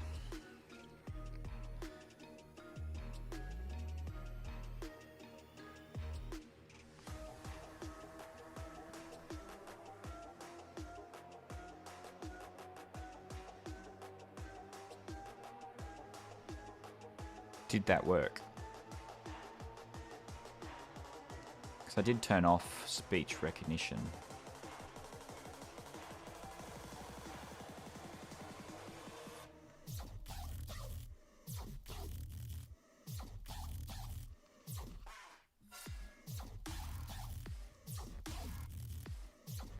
Is it not working because...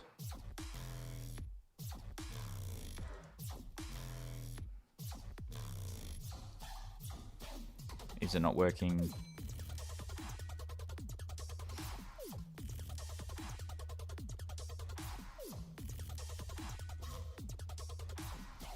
There it is. Because I'm not initializing it at all. Okay.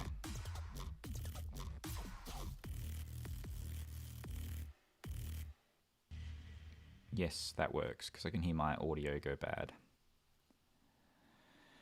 Now I can go to settings and I can change the device, but that's not updating anywhere.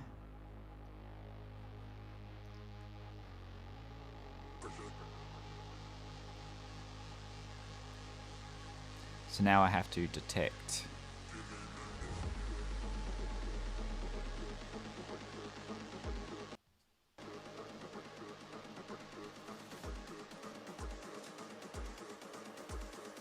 Now I need to detect when there's changes. That's fun, isn't it?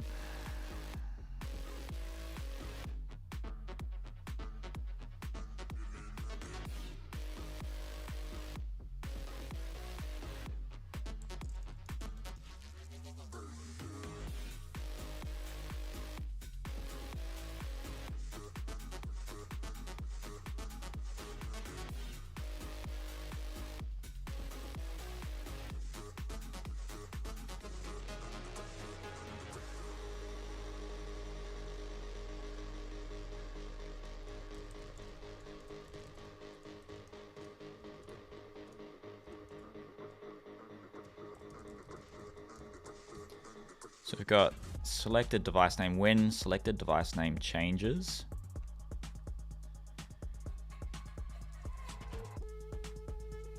Restart audio device.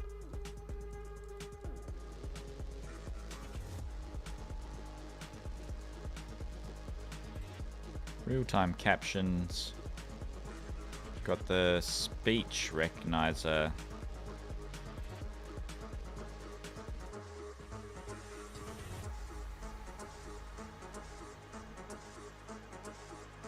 I think I've got a function here to restart. Okay. Restart recording. Stop recording.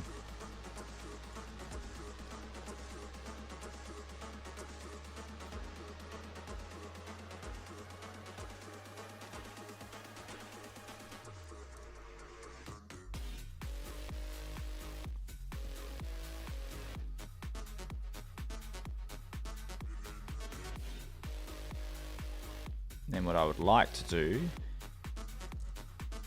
set a timer, half a second, set up audio devices,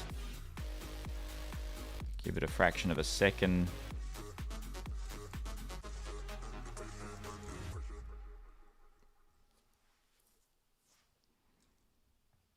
start recording is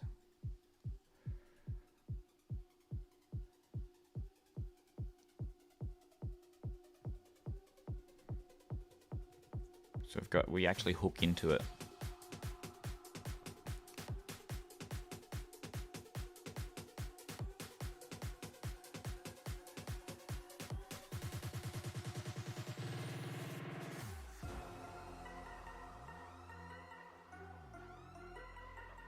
I think we just reinitialize it.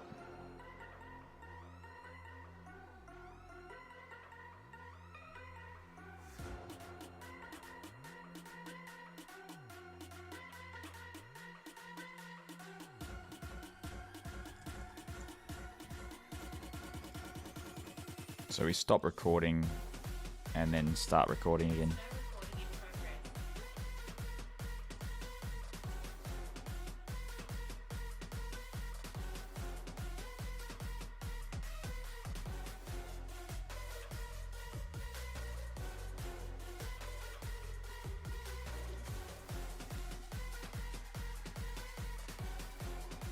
What I'll call that is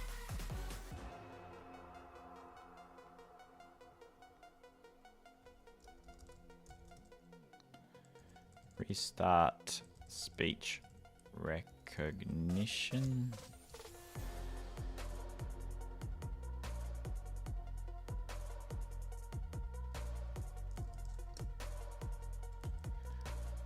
Speech recognizer dot stop recording.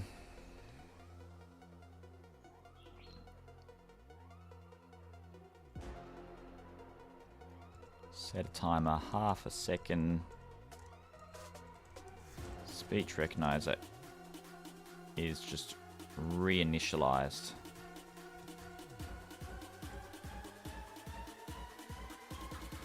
Will that work?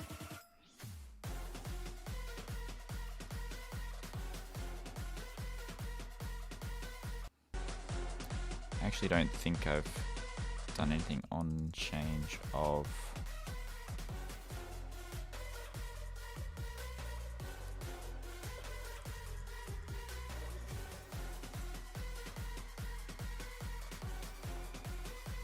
real-time captions, restart speech recognition.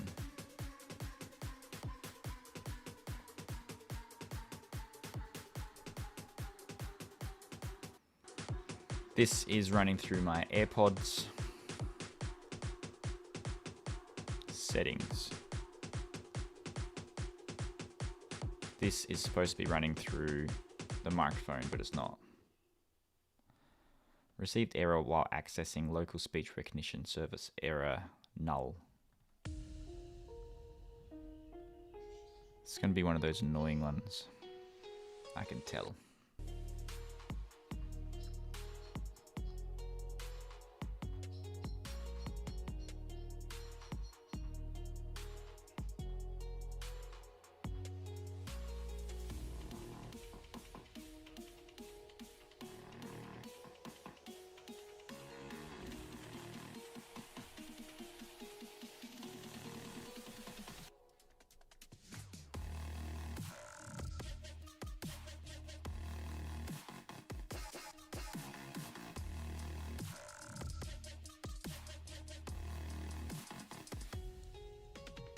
Interestingly, the selected device was still AirPod Max. That might have been the log.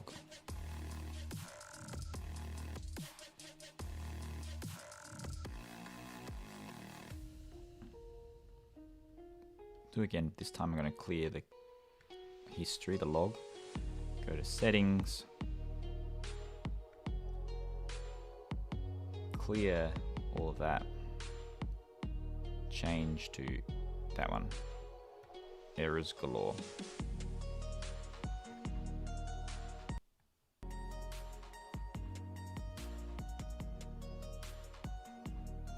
Speech recognition error. Recognition request was cancelled.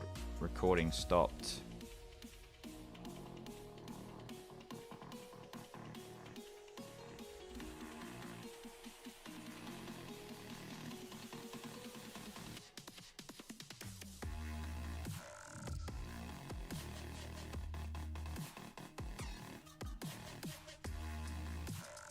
Stop recording.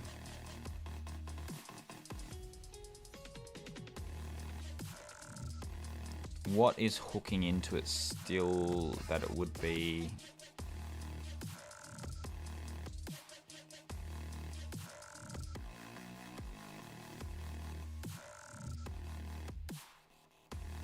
What if we don't reinitialize it and just do stop recording? Will we see the same errors?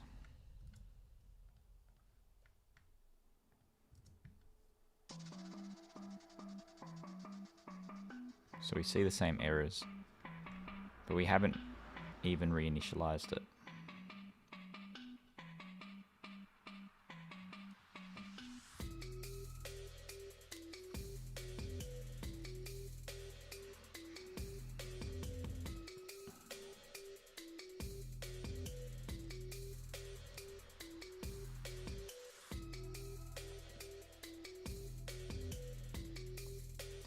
When I run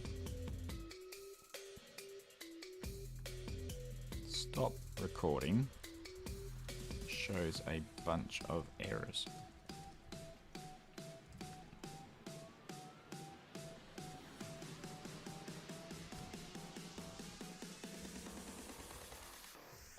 Seems like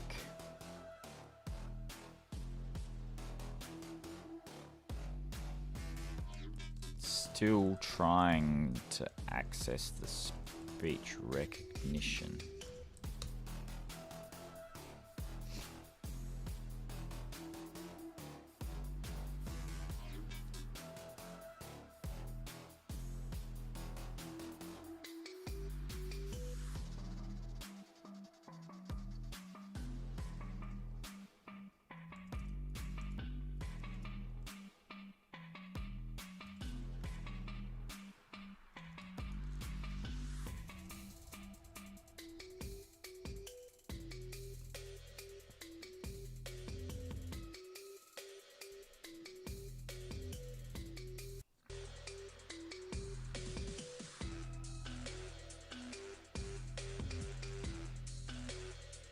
Okay, so it does have a couple of errors that pop up, but I guess it's trying to process things in that moment, but it's not forever repeating, so it is terminating correctly. Now let's see if we can get it to hook into, if it can reinitialize.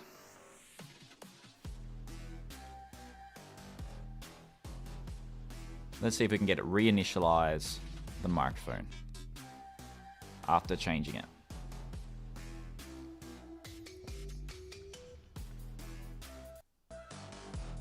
Settings.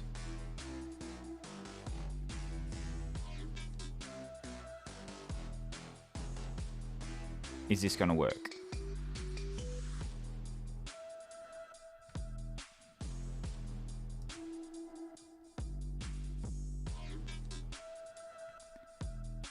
So interestingly, selected device says AirPods, but we've changed that. Clearly it's not updating it. First issue, it's not updating the device. Second issue, it's no longer detecting audio. But is there something that I have to do here to get it to initialize?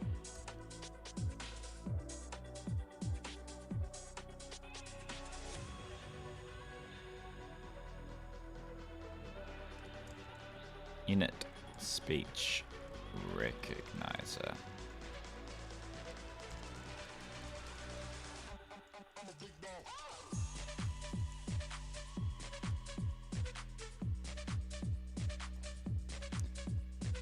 Setup speech recognizer, setup speech recognizer. Setup speech recognizer.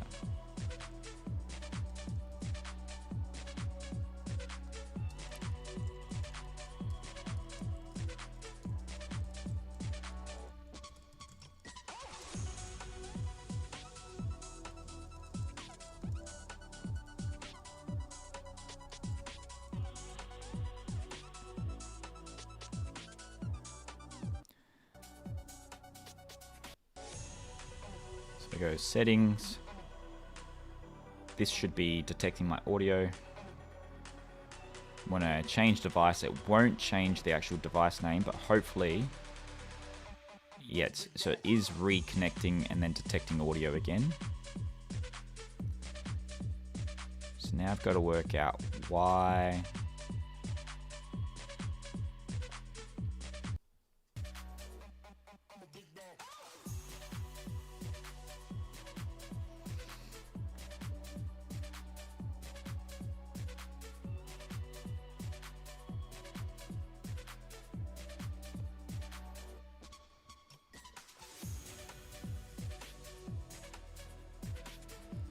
So even though I changed the device away from AirPods,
so I've got to reinitialize setup audio devices.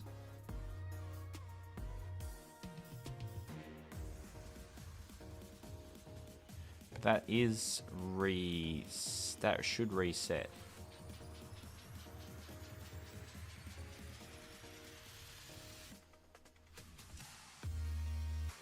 Because that's reinitializing.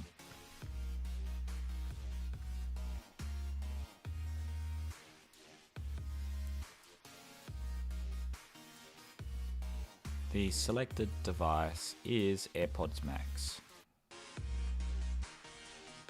Settings, Shure MV7.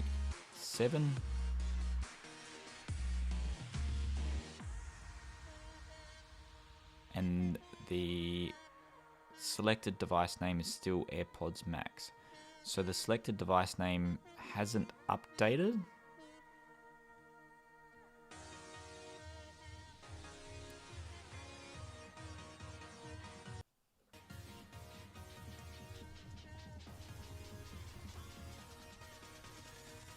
Which is confusing because we're saying when selected device name updates, then we restart the voice recognition.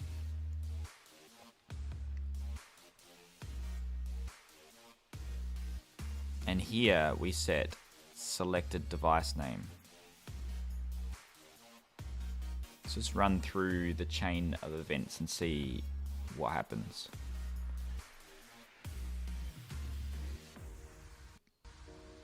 AirPod Max. Settings, Shure.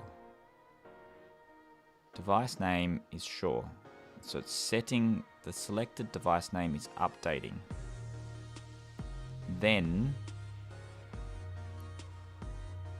real-time captions, restart speech recognition.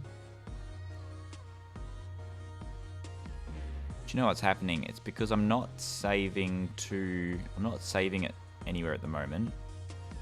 So then it's just reinitializing from the default.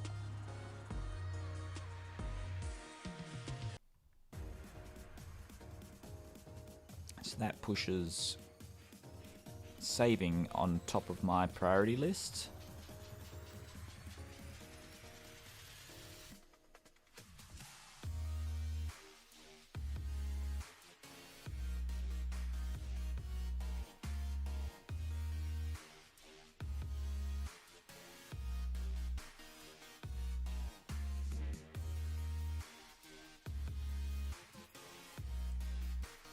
I think it is saving, isn't it? So I've got to load it at the top of my default list, at the top of my list.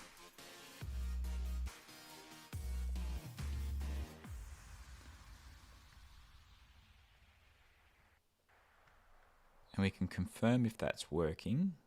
Oh, look at that, it's done nothing.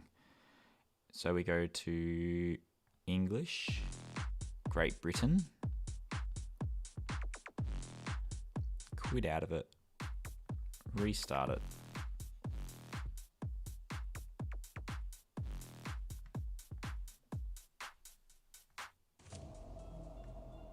Settings, English, Great Britain. So it is saving between sessions now. It is concerning that device input is empty on load.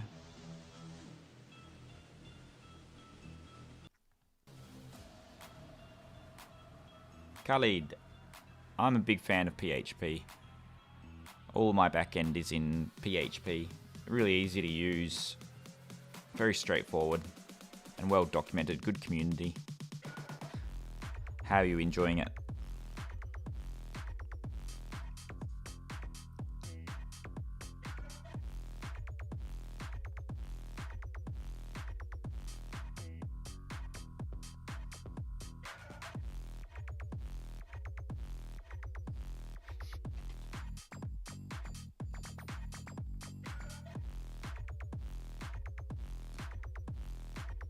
I'm not... so I'm not saving and loading the...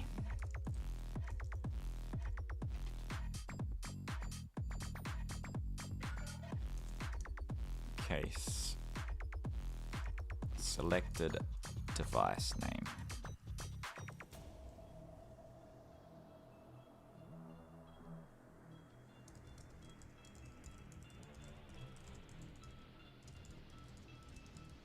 Selected device name. I will step through each of these.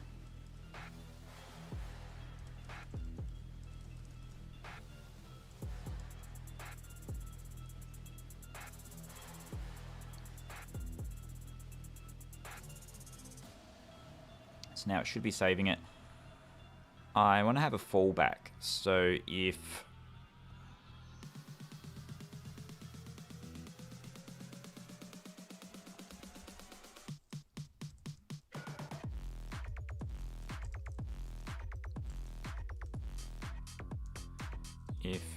well, that should error out the first time because that's not actually in there. So this first time I load it will be like loading it for the first time because there will be an error in there.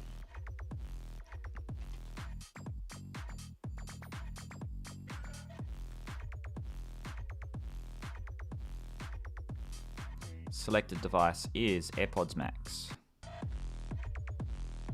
Settings, AirPod Max. So it did default to the first one, change to Shure. Device name, Shure. Device name, Shure. Now, this is the penultimate. If the issue that I was thinking it is the fact that it wasn't saving to user defaults because this is loading from user defaults, then right now this should be Shure. Yeah, it's Shure. So if I press play now, that should disconnect off my headset and go to the Shure. didn't disconnect off my headset.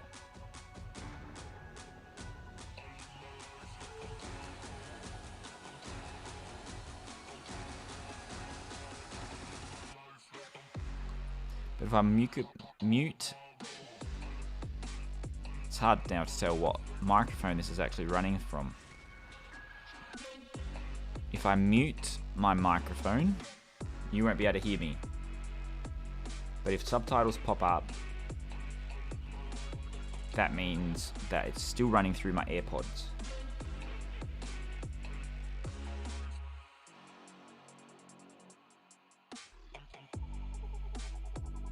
It still seems to be running through my AirPods.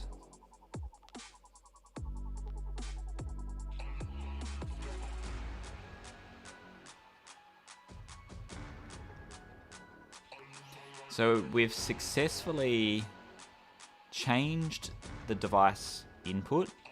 It successfully reboots the speech recognizer, knowing that we're loading up the new device. But then the other thing I've noticed,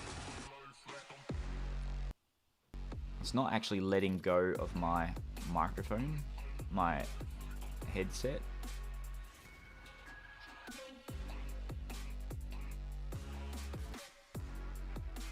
Because I've still got that lower quality audio when it clicks in.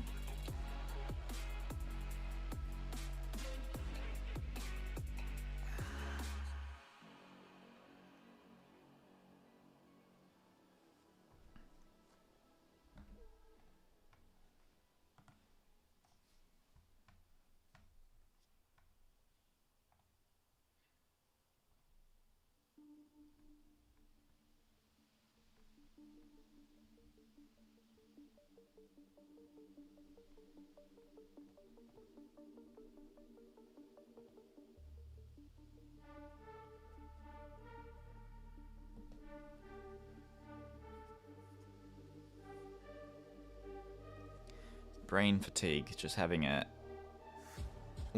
cool down. Khalid, is there any interesting PHP websites or anything that you're building that we can look at?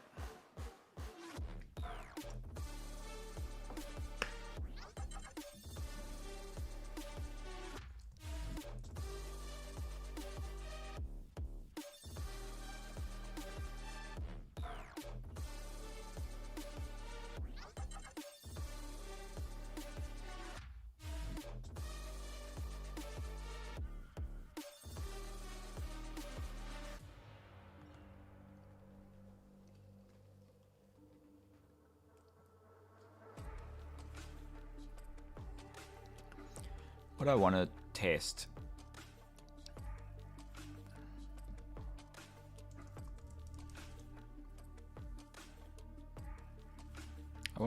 stopping the speech recognizer.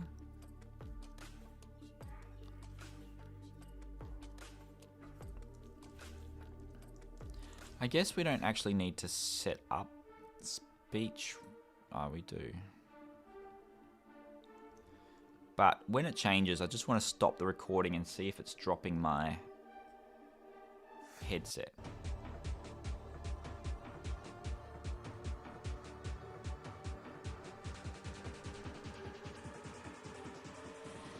And it's not.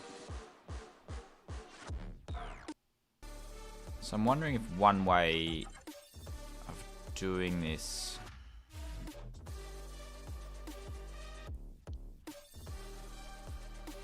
is to set the speech recognizer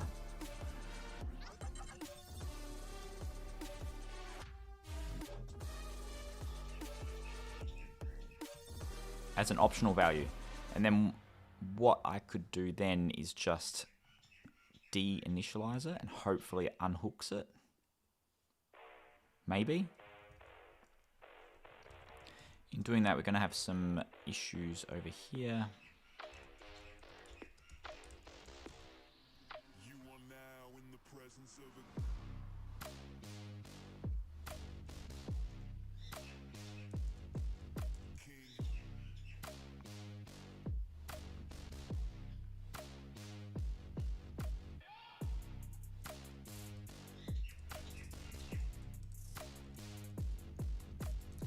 So now we stop recording, and then half a second later we de-initialize it.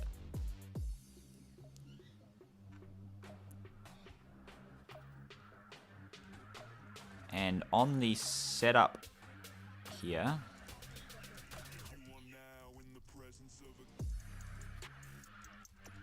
we reinitialize it when we set up speech recognizer. When I change device now, I want my headphones to be dropped. Didn't do it.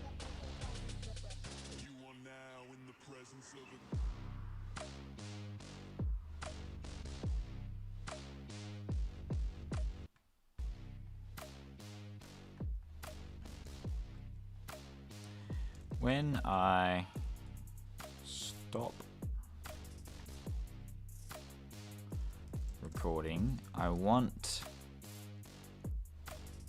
the class to stop the connection to the input device altogether. Currently, when I stop recording, I can hear in my headset that it's still connected.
So now it will completely terminate the line, hopefully.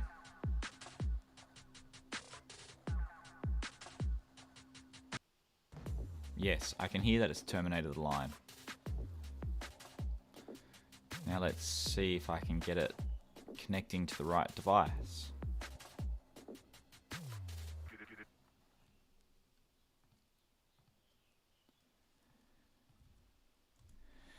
So now we terminate the speech recognizer.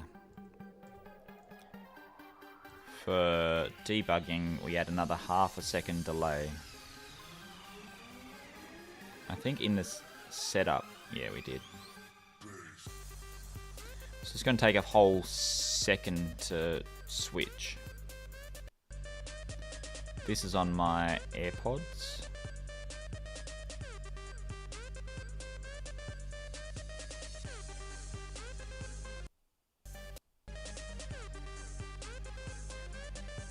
So for a split second, I can hear in my headset that it's switched off and then switched back on. So it's definitely not loading from my microphone, but I'm going to mute it to see.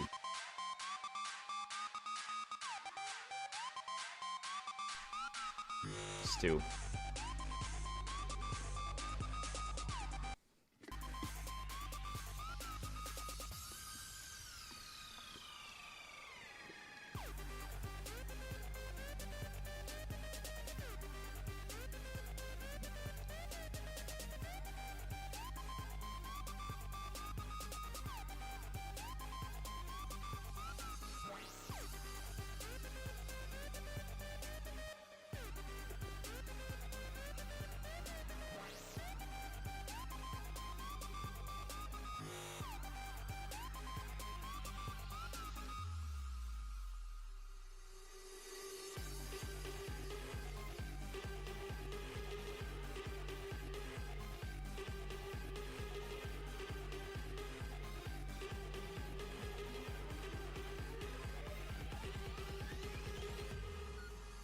going to go back to here.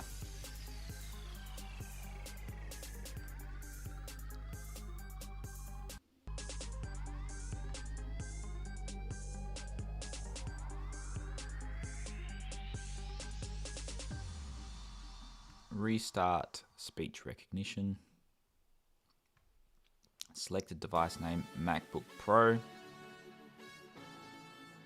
Selected device MacBook Pro.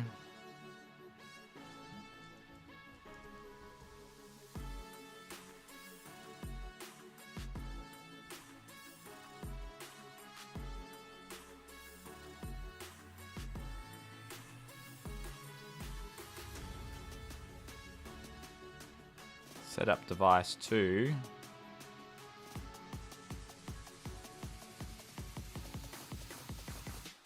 MacBook Pro. Audio engine input node.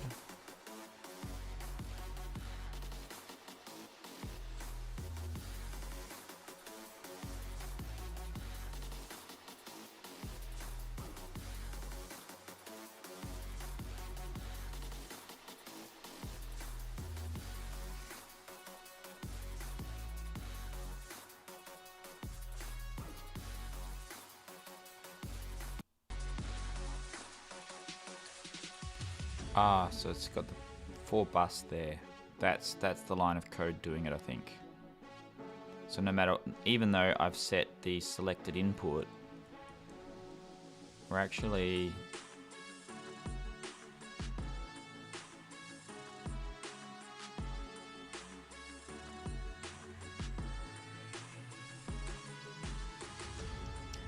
no matter what selected input I choose, this is defaulting to the same microphone. Why?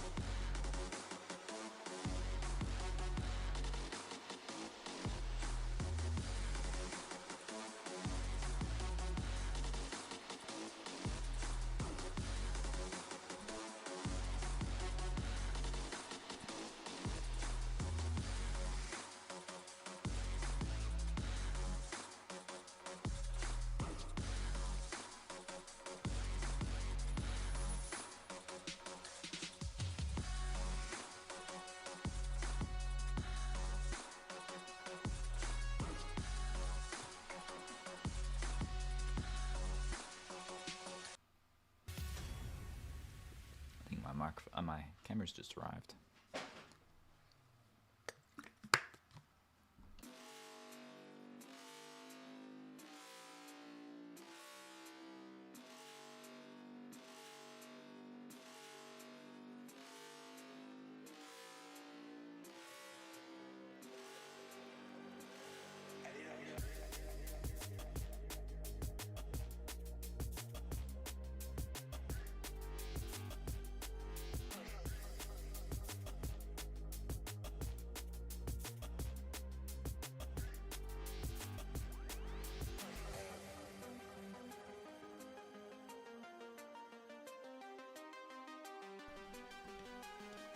So I've got the AUTO face cam. I've got one of these just here. I really like the quality of it, like how it works. And what I want to do is have a dedicated camera for the keyboard.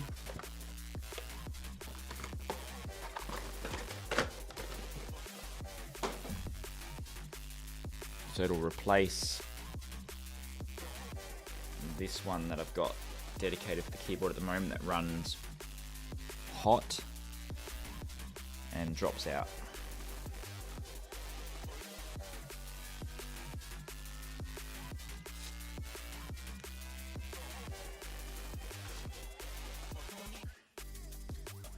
So it's this nice one here.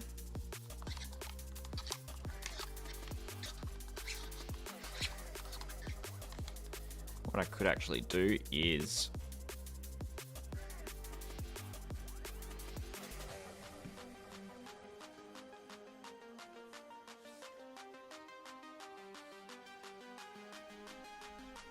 Twitch to show you what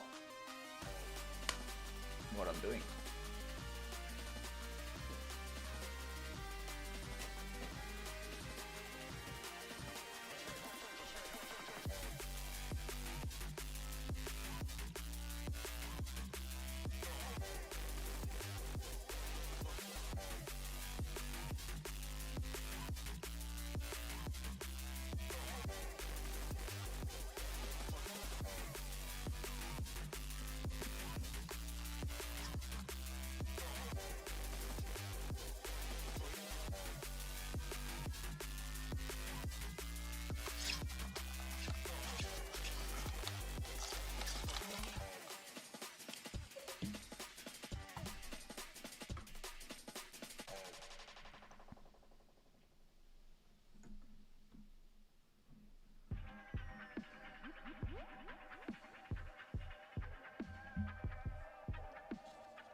Advice for noobs. Hello, Scott.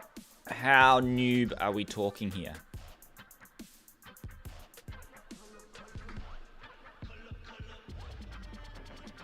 So we've got the camera, that camera set up. Like that. That is a bit bigger than I thought it was going to be, but still not too bad.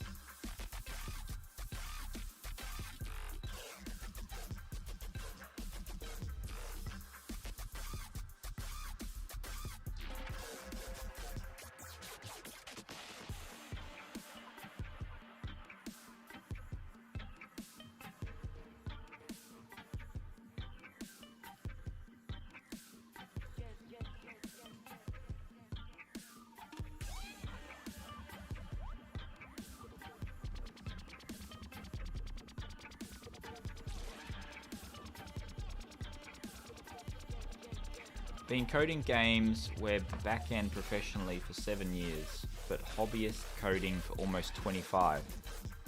What language? With the web, you'd be doing JavaScript mainly, wouldn't you? And backend, what do you do for backend? And games, what programming languages do you know?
Basically all at this point. TypeScript is definitely the one I use most, but also Rust, Go, and C++ most weeks. The existing JavaScript functionality you could make hybrid apps with. That was my pathway. So I was originally a web developer and backend, and I jumped into I used a cross-hybrid platform called Cordova, but I think Ionic Capacitor now is probably the way to go.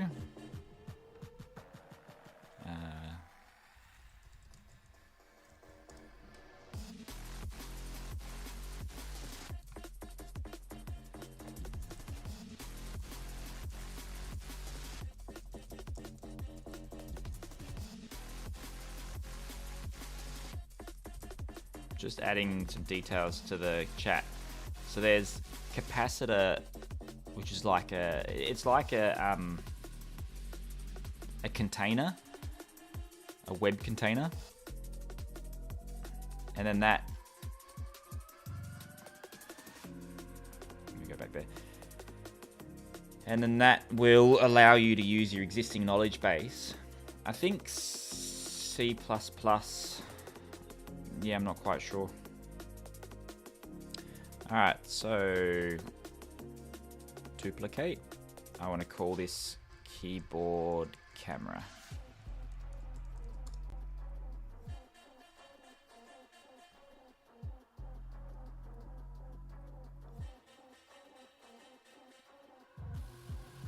Tried both of those in the past, don't like either. Are using SwiftUI. How long you been using it? Yep, I'm using SwiftUI. I'd learned April last year, and it took me a couple of months to get my head around it, but then it was pretty much like if you've got experience with React and some of those types of frameworks, then it works well. Like, it's easy to get your head around. It's just a lot of those oddities that you learn with any language where things are just done a little bit different. Then you get your head around that and it works quite well. So if you've got a good background in coding and you know how to go from one language to another, SwiftUI is a fun one to play with, but it is limited to just the iOS. So you want to turn the iPhone camera off. We're going to add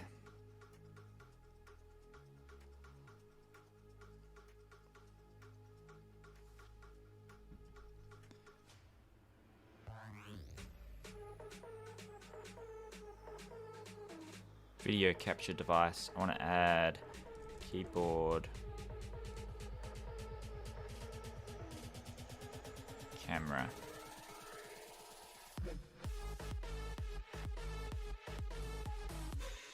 Not that one.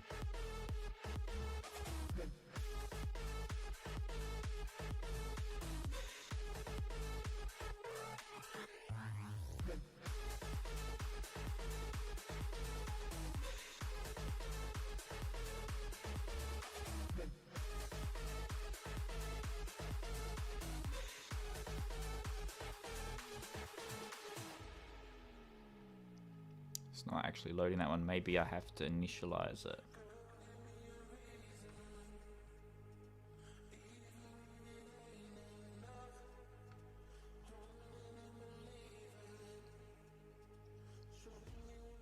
I did research and it said that you can have two connected at the same time. Oh, it's got the lens cap over it. Might help to remove that. Alright, so what I want to do is have... Can I rotate?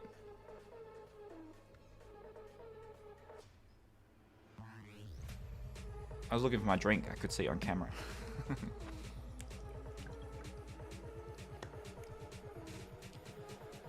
Can I rotate on this thing? I like the settings that are set for this one. What are the settings? Brightness 70%, dynamic range high.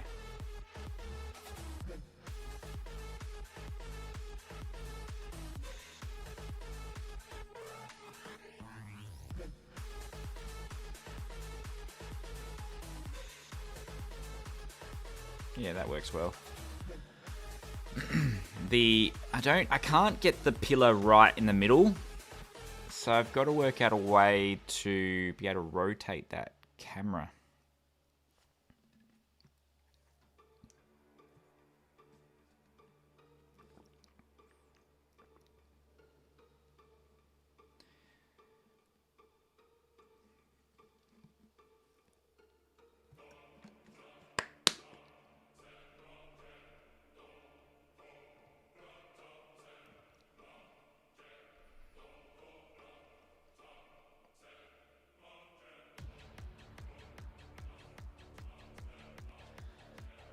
Yeah. So it'll be like center, that's center over the keyboard and the mouse, but I just want to be able to rotate that camera. Is there a way to do it in here? Because you seem to be able to do everything else. Like you can zoom in and rotate.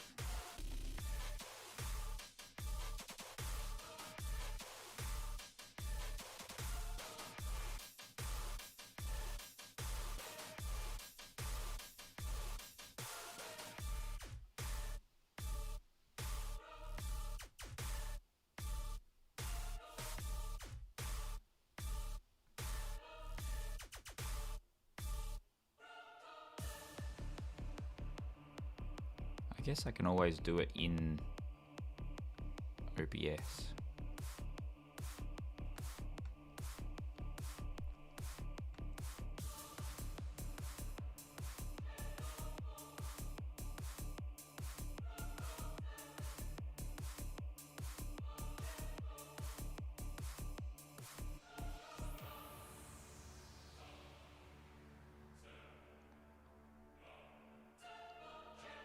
Then how would I crop it?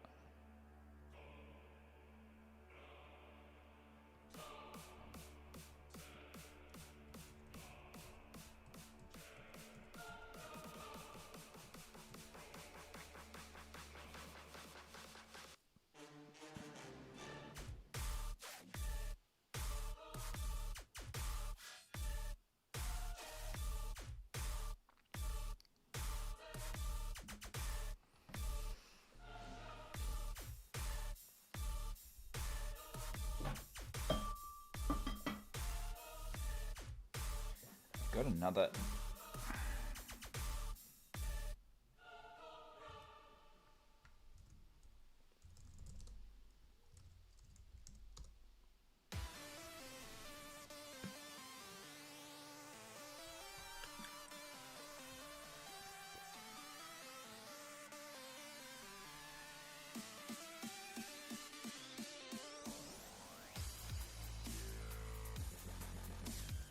I've got like an adapter I'm going to try.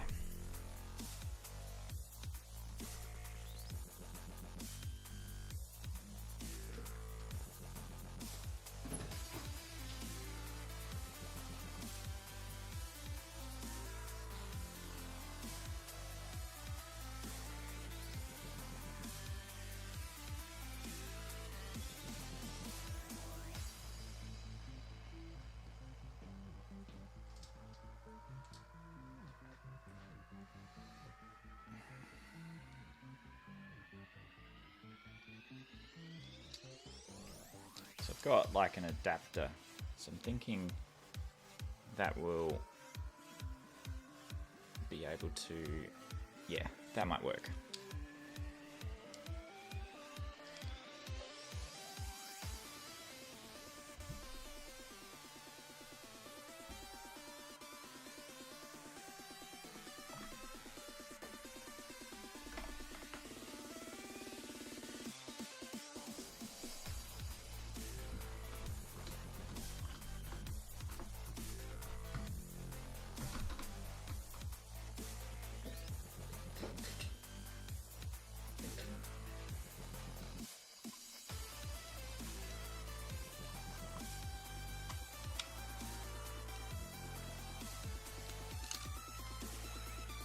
No, I want the longer.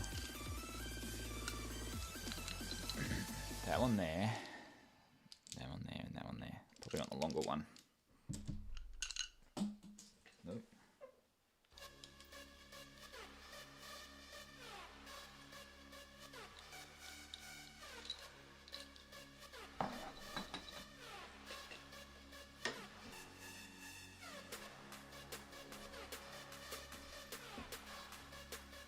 The sensor data, I think, is pretty accurate. I haven't checked it against my own apps. I think it's just mostly a like a rough figure.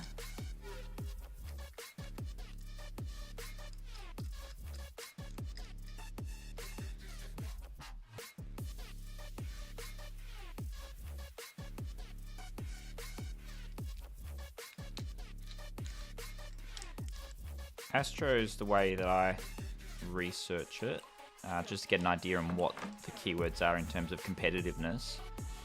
When it comes to actual real-world data of apps generating revenue and downloads, that sensor tower seems to be a good approximation. I'm not quite sure where they pull their data from though.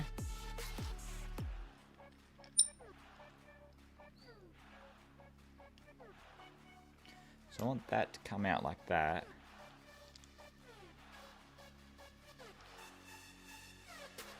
That like that. That like that. And that like that.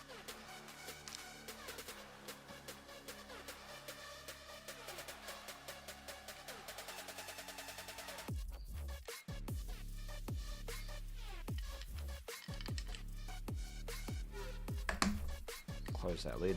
That was making me nervous when I saw that.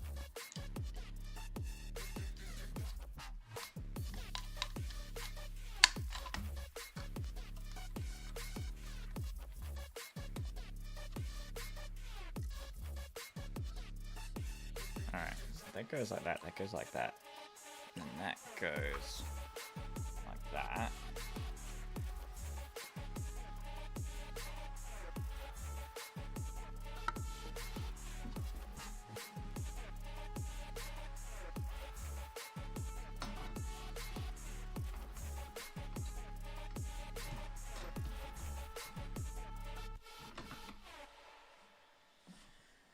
Probably do with removing that link there. Actually, it's probably a bit too far over.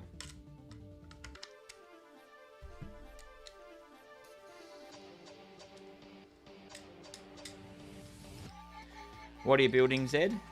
Remind me again. I think we've been over it, but when you remind me, I'll remember, I think.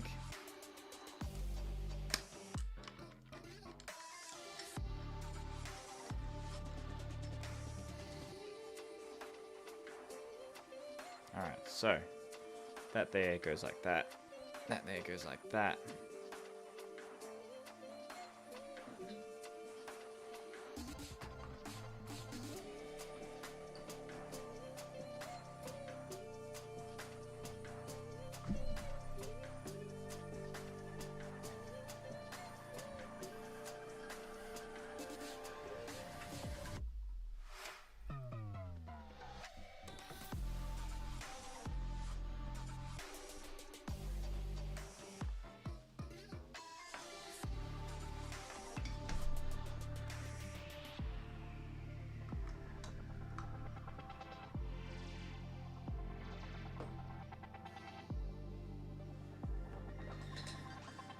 I'll tidy up the cables later.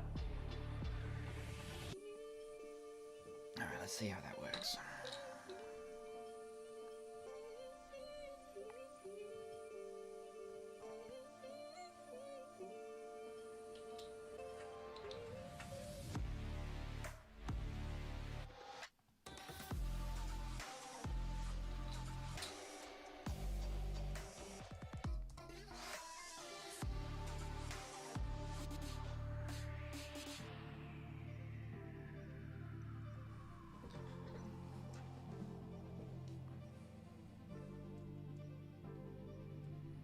Then we had the brightness 70 high dynamic.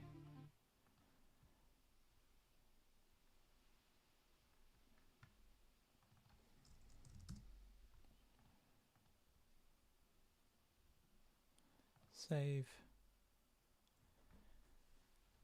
That was the end of my playlist. I'm going to load up the playlist again. Alright, that there. That to be out there. Zed got two things at the moment. Something around Blinkist and 10% Happier app. Another one is exam prep for the Asian market. There's some...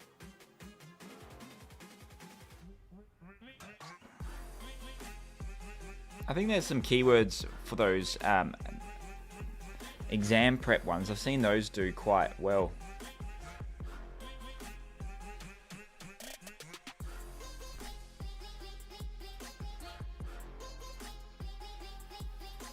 do this. Like that. What I want to do is be able to just zoom in on the keyboard.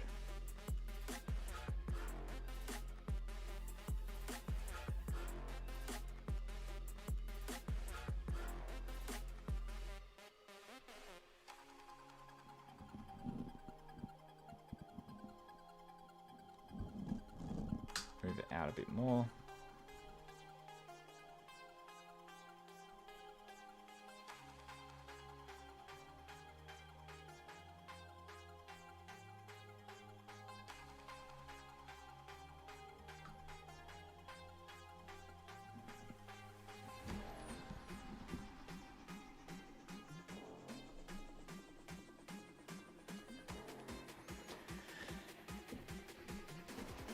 And this software lets me customize the camera a bit,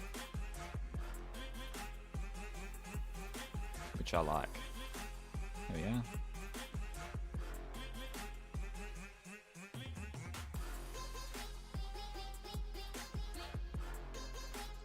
And then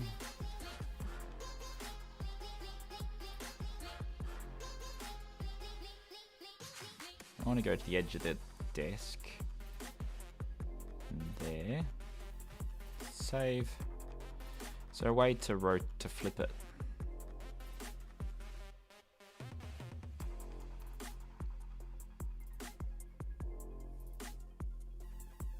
Pretty sure I saw a way to flip the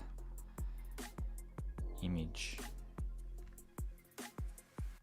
Configure? No.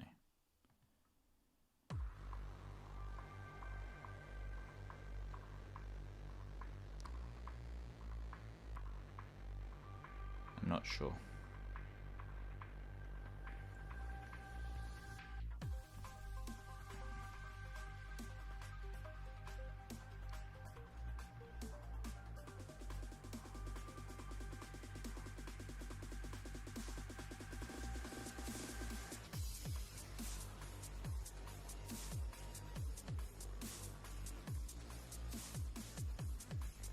Okay, so 1, 2. So go keyboard, camera.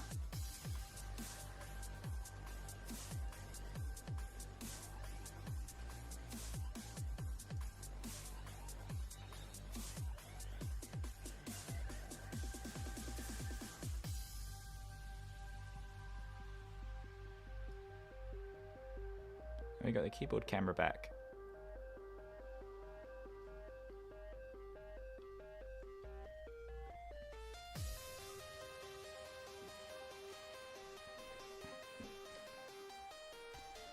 Keyboard cam, rotate that around.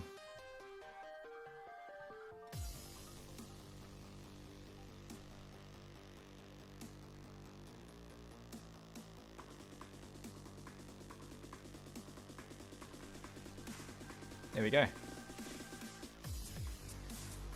Screen, I don't want it on the screen. What have I done there? Keyboard, camera, screen, don't want that on the screen. Oh. Keyboard, camera, remove from there. That's not working. There we go. Ah, I've lost my screen because I've replaced it with the keyboard.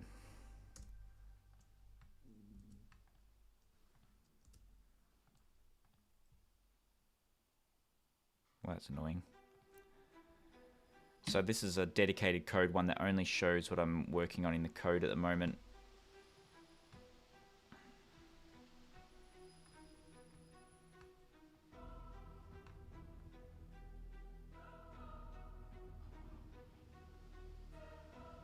But when I Alt-Tab to Claude, actually I can try to set that up again. I think there's a studio mode. Where do I see studio mode? So I think I can switch to screen,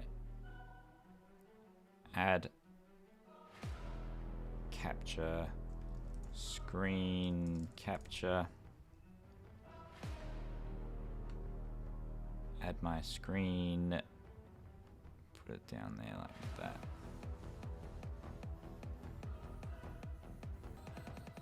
Yeah, when I added the screen, it just was blasting everyone full ball. Ah, sorry.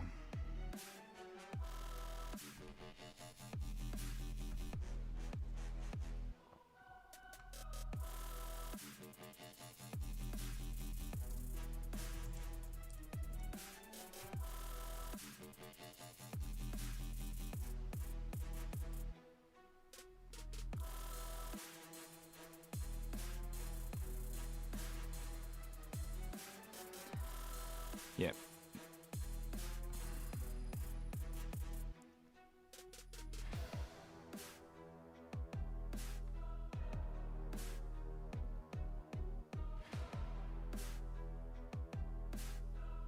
Make sure nothing's blasting anyone.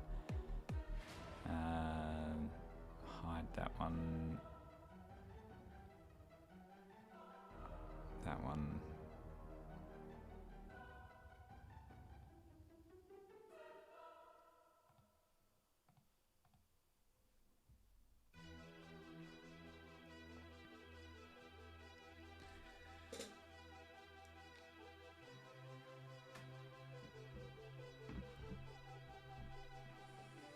Alright, back into some coding with a keyboard camera.